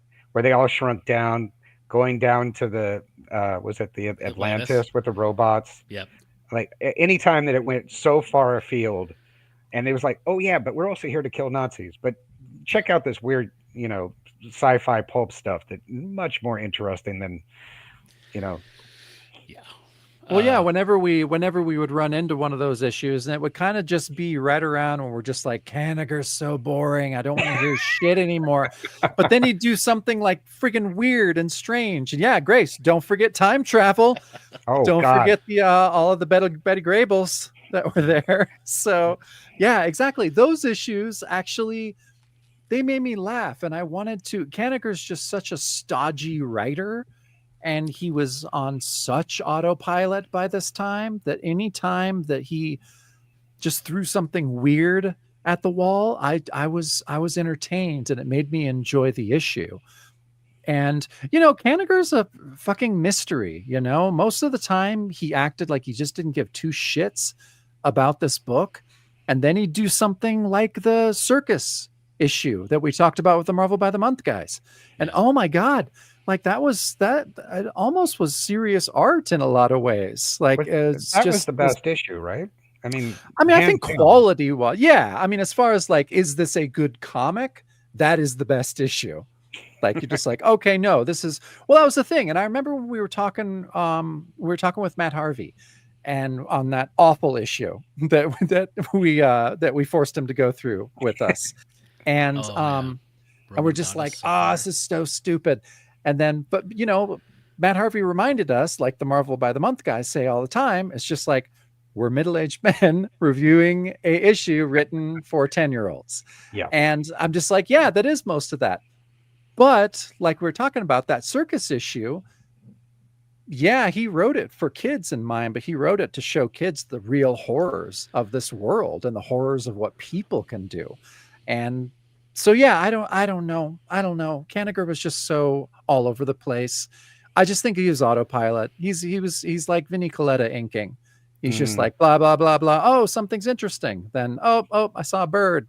Oh no, and then would just go on and on. So I don't know. Those are my final thoughts. Like Carrillo, I love.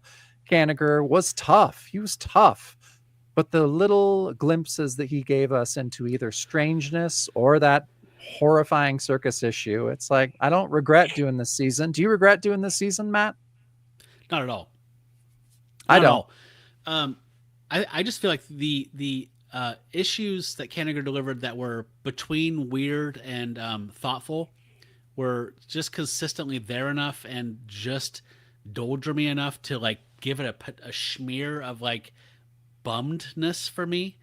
But when I actually would talk with you about one, or when something weird would happen, I'd be totally into it.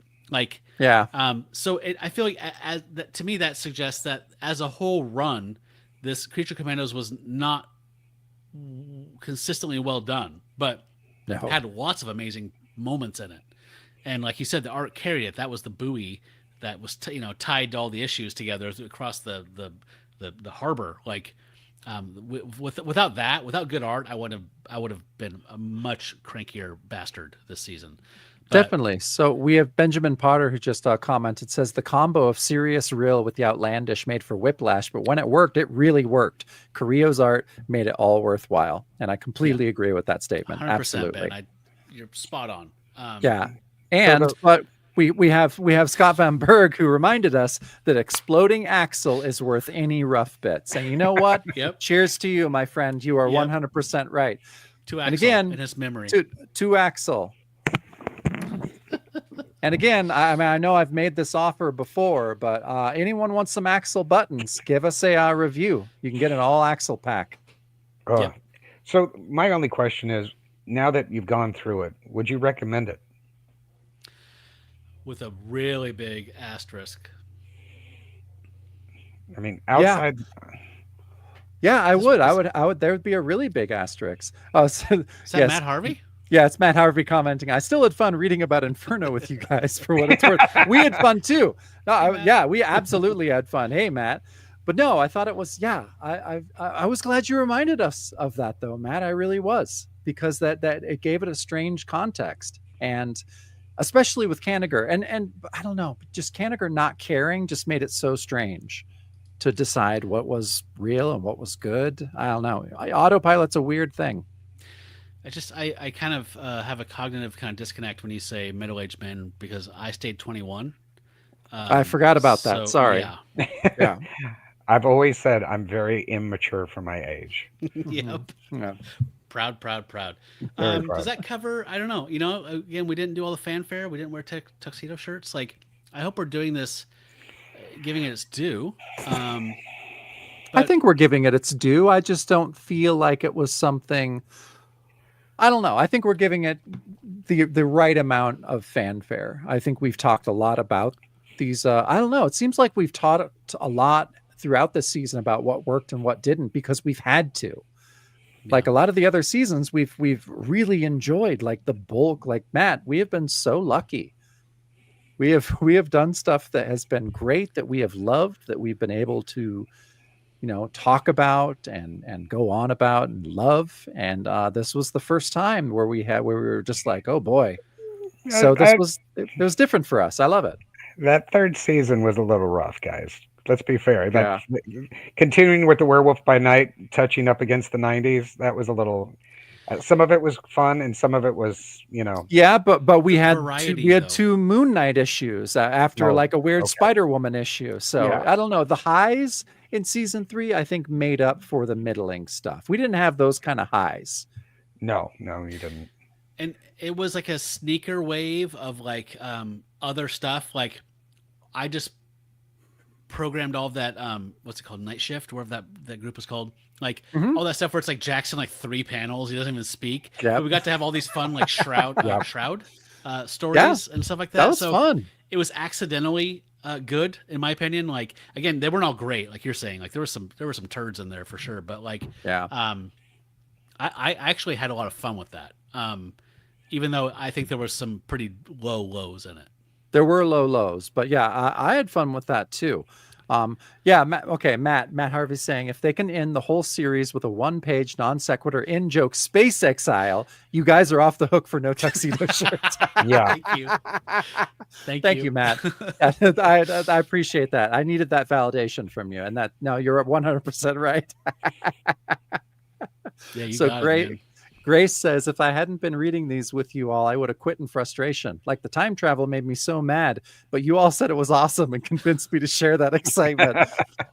Again, it was awesome in a very I don't know. That was the thing. And Matt, we talk about this a lot, but in going through these comics, like so many times you and I are just like, oh God, this sucked. Like, especially this season, we're just like, fuck, this issue's so bad.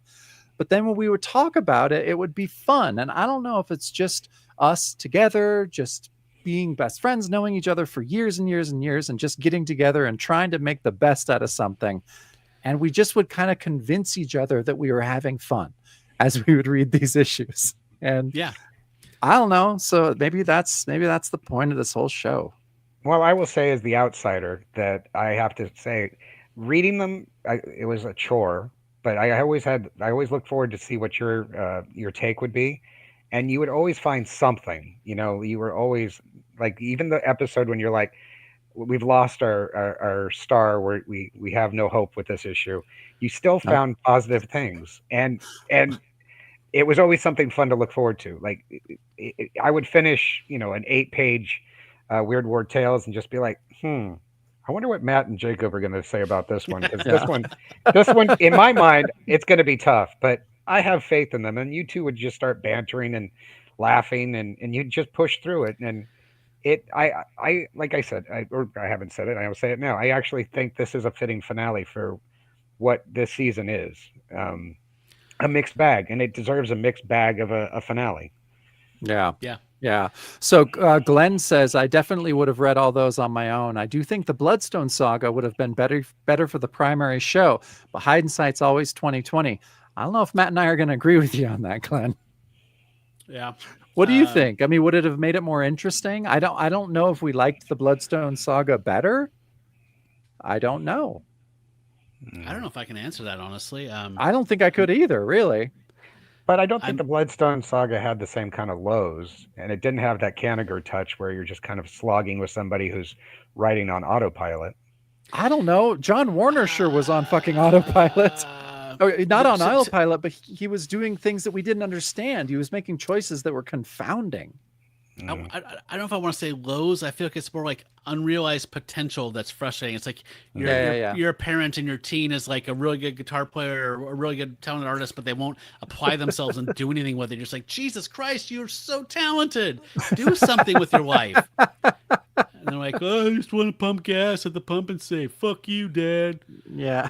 I felt like a lot of it's that, and then all of a sudden it will just pick up the guitar and just play some, classical fucking gorgeous piece of music. And you're like, that you can do that anytime you want, and you just do it Yeah. every 3 weeks for some goddamn reason. Yeah. I hate you.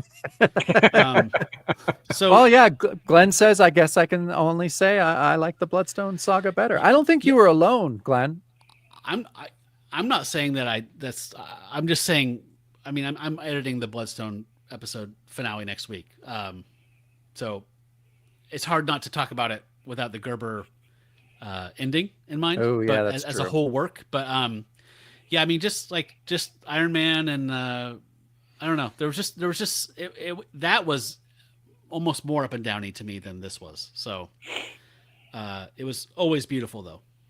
Yeah. This was odd pairing between the Shadow Show, actually a Shadow Show, like 2 series that were saved by really gorgeous art and some really hot and cold writing, in my opinion.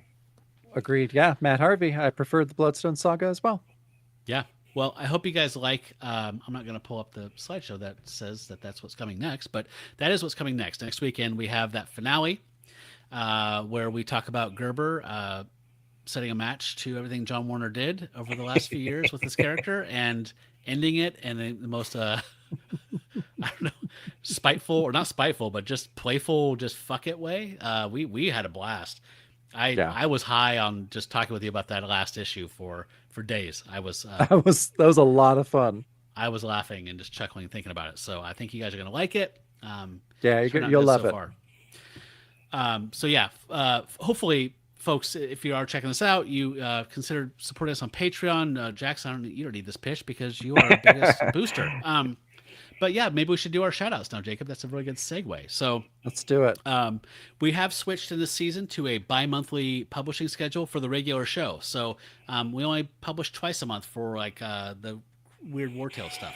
However, every other week on those off weeks, we have a secret show that we do just for the people that support us on Patreon. And they can get that a secret URL, like a spy. You can plug it into your podcast client that you use.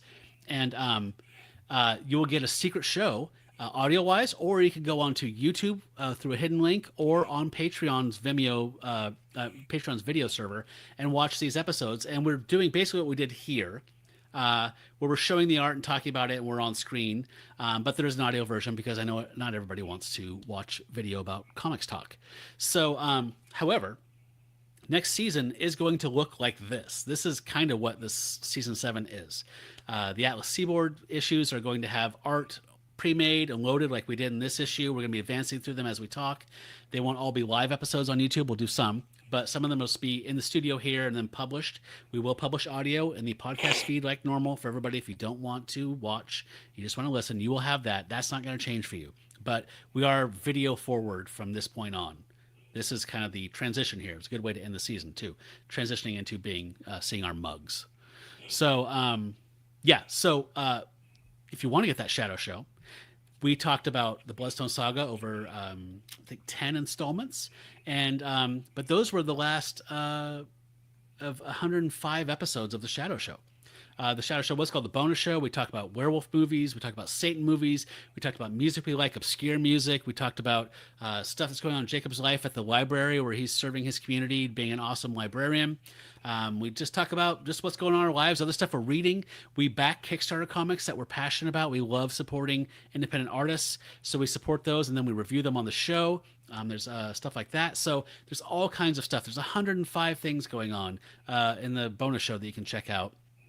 So if you want to go to Patreon and back us at one of those tiers, you can have access to all of those. However, you can't do it until January because I paused billing. I didn't want anybody to be charged while we took a month off, and we can't take new members in this month of December. But you can come in January and join us and get access to all those. If you are currently a member, you can go in the archives this entire month and access anything you want as a member. But we just can't add new members. So, hey, Ben, thanks for saying that you love the Shadow Show. Hey, Jackson, we're going to pull Ben in here. Can we say goodnight to you and thank you for joining us? Of course. It was a pleasure, brother. You are going to be on the main show next. You picked a old West comic. I can't wait to talk about That's right. comics. Yeah, that's going to be so fun. Excited for next season. I can't wait to jump around genres, talk about a Dirty Harry Cop ripoff, and then go into a horror book, and then go into a cowboy book, and then go to a war book. I can't wait for the variety of next season. So can't wait to talk to you on that season. Definitely. Good to see you, Jackson. Pleasure, guys. Have All a right. good night. Good night, brother. Thank you for your support. Hey, Ben. Ben, Hey, hello. hello. Hey. Can you guys hear me okay? I can hear Yeah, you definitely. great. Alrighty. What's up Oh with you, man. Oh, it's been a hell of a last 24 hours. Yeah. Don't when people that you care about in your life die, it's sad. I can't get into that right now. But you guys have been a great distraction tonight, so thank you so much. Good. I'm sorry about your loss. We know who you're speaking of, and Yeah. Yeah, it's gutting. That's yeah. that was a real blow for a giant community. Yeah. It's been great having a break from crying. So thank you so much Yeah. for the last hour and a half. Hey, that's and, okay. And all That's the what we're hours here of for. Creature Commandos. Oh my God, I can't believe this is the season finale already. Yeah. Yeah, I know. And it came out bi-weekly, but somehow it flew by. I don't know. Yeah, it did kind of fly by. It did. Despite our hot and cold relationship with it. So Yeah. our friend Letty from South America, from Brazil, is giving you a hug Oh, thanks. virtually. Yeah. If you guys ever want to do pretty much 2 shows at the same time again, I am all for it. I loved getting that much variety. The Ulysses Bloodstone and then this every other week was that was great. Thank you. Yes. So I'm not sure if you have picked up on this, but we're going to be bopping around a bit. Oh so, yeah. I've been trying to look for shows- back issues. Yeah. So the Shadow Show is going to look more like each episode is going to be like, what if we did this for a season? It's like a hypothetical season. So we're just going to pick a random comic, like a my God. live vampire, yeah. and just roll the die and say we're reading issue 17, and that's the one man. we're reading. So we're going to bounce around, and just do All a right. royal sampler of stuff we don't have time because it's our final season. I'm so sad it's the final season. I wish I had money so I could bribe you guys into doing a secret 8th season where you just cover Marvel's Godzilla series and bring Matt Fraction in like every other episode to talk about Godzilla. But hey, I mean, I don't have that money. Yeah. I think Matt would be more expensive than we are. But yeah. You'll need to start walking 82nd if you want to make that kind of money. Yeah. It's only 14 blocks away. I could do it. I know. But, yeah. I know how close you are to it. So yeah. Apologies if the sounds of nearby Foster Avenue interfere with anything, but No, it's music to my ears. It's my down old here. home. Yeah, it's both of our my old hood. homes. So yeah. I know. It's doing good. It's doing good. Yeah, I'm so excited for next season, and I'll be sad that it's your final. But I just hate endings, Yeah, I understand. We would love to have you on one of those. I'll send you a spreadsheet. Offline here, and maybe you can pick out something you'd want to read with us. We'd love to do that with you. I've been trying to find Atlas back issues. I'm trying to find Grim Ghost. I can't find it nowhere. I'm trying to find Fright, Son of Dracula. I can't find it anywhere, but I'm on the look. Well, I will. I'll send you that spreadsheet, and you can see what's available. A lot of stuff's claimed, but I'm gonna also send you the spreadsheet for the Shadow Show, which is again for Sure. publishers. Skywald, that'd be fun. Jacob's doing a artist spotlight. We're doing all kinds of stuff. So if you see something on there you love, you can hop on that as well. Okay. Thank you so much. I would love that. Thank you. Yeah, awesome. I love that poster behind you, by the way. Oh man, did you know in 50-cent bins all across the Portland, Vancouver area, you can pick up #1 issues of the Midnight Suns era and put together a poster? Oh, that doesn't. Okay, yeah, I forgot they did that poster and that That's whole thing. awesome. Oh man, it's great. You get all of them. You spend $3. Good deal. Yeah. Yeah. Our friend Jason Feinstone found a Son of Dracula last week, so he said, "Keep man. digging." Keep digging. Ooh, is that in England, Jason? I don't know if I can. You might have different books. No. Yeah. So anything else going on? You read anything good? Keep Oh, your mind man. off of life. I've been wondering if you guys checked out Blood Hunt or Jed McKay's Moon Knight tie-in with all that, and if you guys had thoughts. But I read the first half of the event and enjoyed it, and then completely forgot about it. yeah. There's some Varney shit in there that I was hoping they would do way more with, because Steve Bissett did Varney back in the day, and it's pretty cool. But yeah. That's It's cool been he's still around. Oh yeah, he's wonderful. He any interview you can find with him, good time. Yeah, I bet. Bissett, Oh yeah, Bissett. Yeah. Bissett's wonderful. he's a great interview. Oh yeah, I love Man. our friend Grace. Our friend Grace says, literally my current screensaver, the poster behind you. So, wonderful. I love that. Grace, I got to shout out Grace a little bit. Grace sent us a nice care package that was Grace, if it's okay with you, I would love to post pictures of the bloodstone that you sent us on the Discord. I was going to Yeah. ask Oh, you, that I want you to sounds set your awesome. phone up and record a little video clip of it doing its thing, and then we can post it online. Yeah, I forgot to tell you that. Oh, it's Oh, amazing. wow. Yeah. Grace made us this little like light up bloodstone. That's Mhm. amazing. And sent us this wonderful card that was all like Oh, man. collaged with comics and yeah. Send us an That sounds cool. send us an autographed Ghost Rider with Plug. Plug's autograph. I love my Plug's God. autograph. Is just like a little like 1-inch thing. Just says Plug. And That's hilarious. I love it. That's his autograph. That's just what he does. But yes, Grace, we were Oh, wow. we were so thankful. It was a really cool thing to get. Like I say, Matt and I are going to share joint custody. Yeah. That's great. Have you ever seen Walt Simonson's signature? Yeah. Oh yeah, the Supposed one to that's look like a little dinosaur? and it's big at Yeah. the butt. Yeah, that's so Yeah. cool. I know. I love it. that. Makes me happy anytime I see anything he does. Yeah. Man, thank you guys so much for Creature Commandos. I'd heard about it for the last 20 years, never dipped into it, and I'm so glad I did. It was so much fun. I'm glad we did too. I'm glad you appreciate it. I literally found it by Googling werewolf comics back when we were Werewolf by Night podcast, and we used to do Werewolf Wednesdays. And I found a random panel of a Frankenstein, a Wolfman, and a Dracula all standing together looking goofy, which turned out later was Dan Spiegel. And I did a reverse image search. I couldn't find it, and I posted it on our thing. Said, "Who the hell is this?" I'm like, "Oh, that's Creature Commandos. They were Weird War Tales in the early 80s." And I was like, "Okay," and that's how this whole thing happened. So, random Google image search. Sometimes it doesn't lead to anything bad. That's cool. Yeah, sometimes. Yeah, like 1 out of 10 times. That's not bad. Yeah.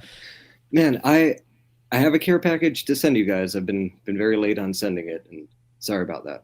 But eventually you'll get it. I tried giving you guys a care package with coffee and edibles, but it didn't quite work out. Yeah. Oh, that's right. Yes. Marvel by the month. Oh, yeah. Annex, right? Yeah, we missed that by a day, I think. It'll work out next time. No worries, man. Hey, thank you in advance. Yes. Oh yes. yeah. Man, Yeah, there's a ton of good new comics out lately, and I'm just totally blanking on them. All I can say is anything Chip Zdarsky writes is really, really fucking good. And if you're not reading Public Domain, you should totally read Public Domain. I will. Yeah, I'm gonna pick that up. Our friend Ben just mentioned James Tynion book called The Deviant. That's a Christmas horror story. Oh man. Oh. Yes. And it's a 9-issue Thumbs thing. up. I just read all 8 issues in the last 2 days. It's a serial killer Santa Christmas horror story. And but the 9th issue isn't coming out till like March. It's like, fuck hey, man. How's that work out? I don't know. But I really enjoyed it. Strange, interesting stuff, kind of weird. Yeah, I mean, serial killers, homosexual people being targeted as criminals, and beautiful art. James Tynion's always the art's interesting great to me, worth checking out. So Deviant was cool from Image. Department of Truth is great. I picked up Deviant last year. First issue came out in December last year, and I thought, sweet, Christmas issue. Yeah. And I was like, 12 issue or 9-issue series. I'll pace it out over the year till next Christmas. I couldn't stop once I started though. So I was like, I was trying to pace myself. And then once I realized that the last issue came out after Christmas, I was like, fuck it. I'll read all 8 issues and then just be grumpy when 9 comes out. Oh yeah. Yeah. Tynion's like that. He'll get you, and then you're just with him forever. Yeah. I stayed up late a couple of nights. Just, I should be asleep, but I got to start the next issue. So it's always fun when that happens, right? Oh yeah. He did a cool Q&A for Close Encounters of the Third Kind at the Hollywood Theater. And it was just like, because he has that book with Mike Oeming, the I'm forgetting their names, but the UFO book, and so they did a whole show Close Encounters of the Third Kind, and then we'll do a Q&A about aliens. And Mike Oeming was there, and if you've never heard Mike Oeming talk about aliens, he has a lot to say, and it's really, really fun. he will go on. He's wonderful. I'm not familiar with that book. Oh, I think I've seen an ad for It's it. Blue Book. Yeah, Blue Book. Like like Project Blue Book. yeah, Oh, wow. Okay. Interesting. No, I haven't read that. I'll check it out. yeah, totally good. Sweet. Yeah, yeah. Thank you guys so much. I just wanted to drop in and say hi. Yeah. I I'm was so wearing glad you did. I was wearing a Tom Peterson shirt, and I thought you guys would appreciate that. Oh, But yes, it's, we okay. would.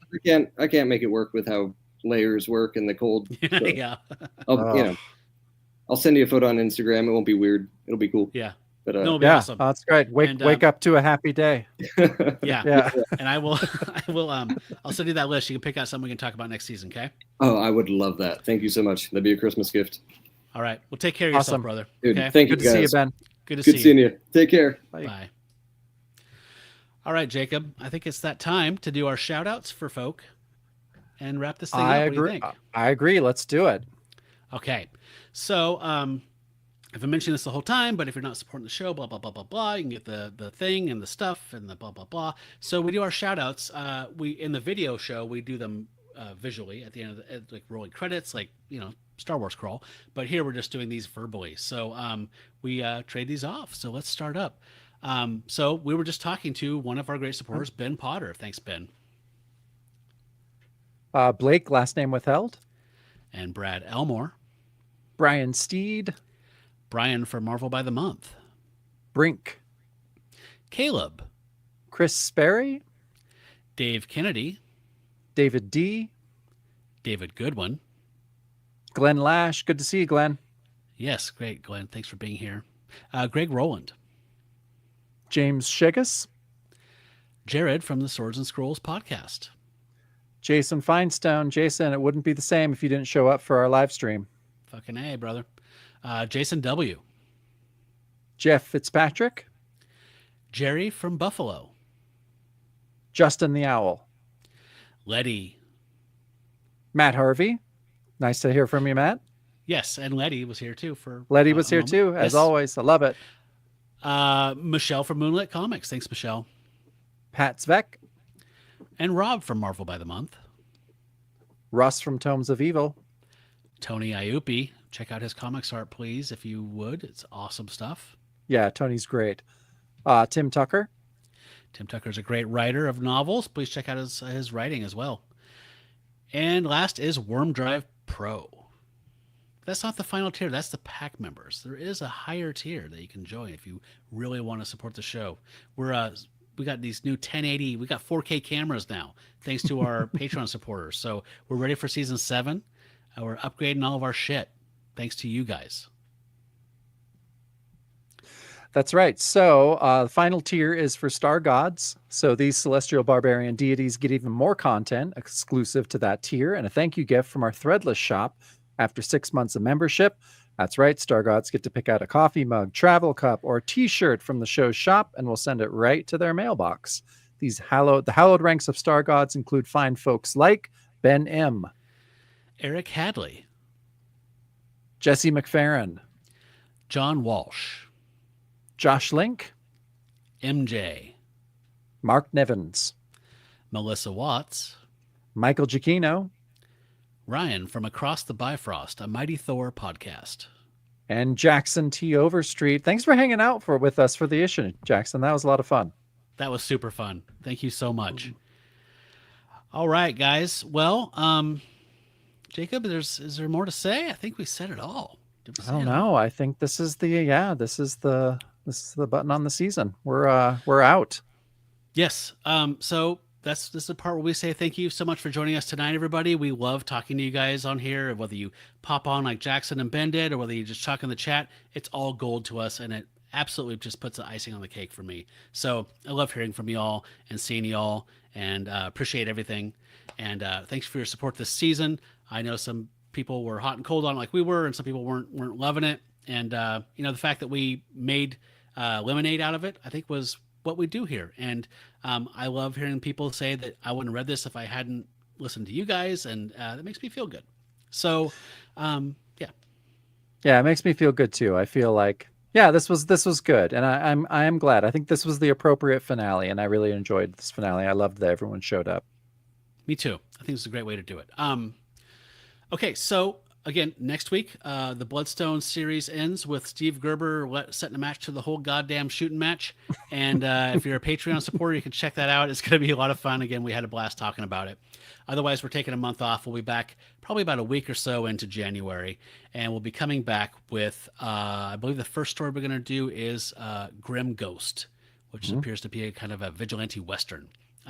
But in the Shadow Show, we are going to do, or for Patreons, it might not be Shadow Show, we do something a little special. Jacob and I are going to review the first magazine that Atlas Seaboard published, which was Gothic Romances. And we're going to review one of the stories in there and then do like a quick synopsis of the other ones and show the spot illustrations from the art. There's some great Filipino spot illustrations throughout the magazine. So it did make sense for us to do the magazine on a comics podcast. So I decided let's just do it as a bonus for our supporters.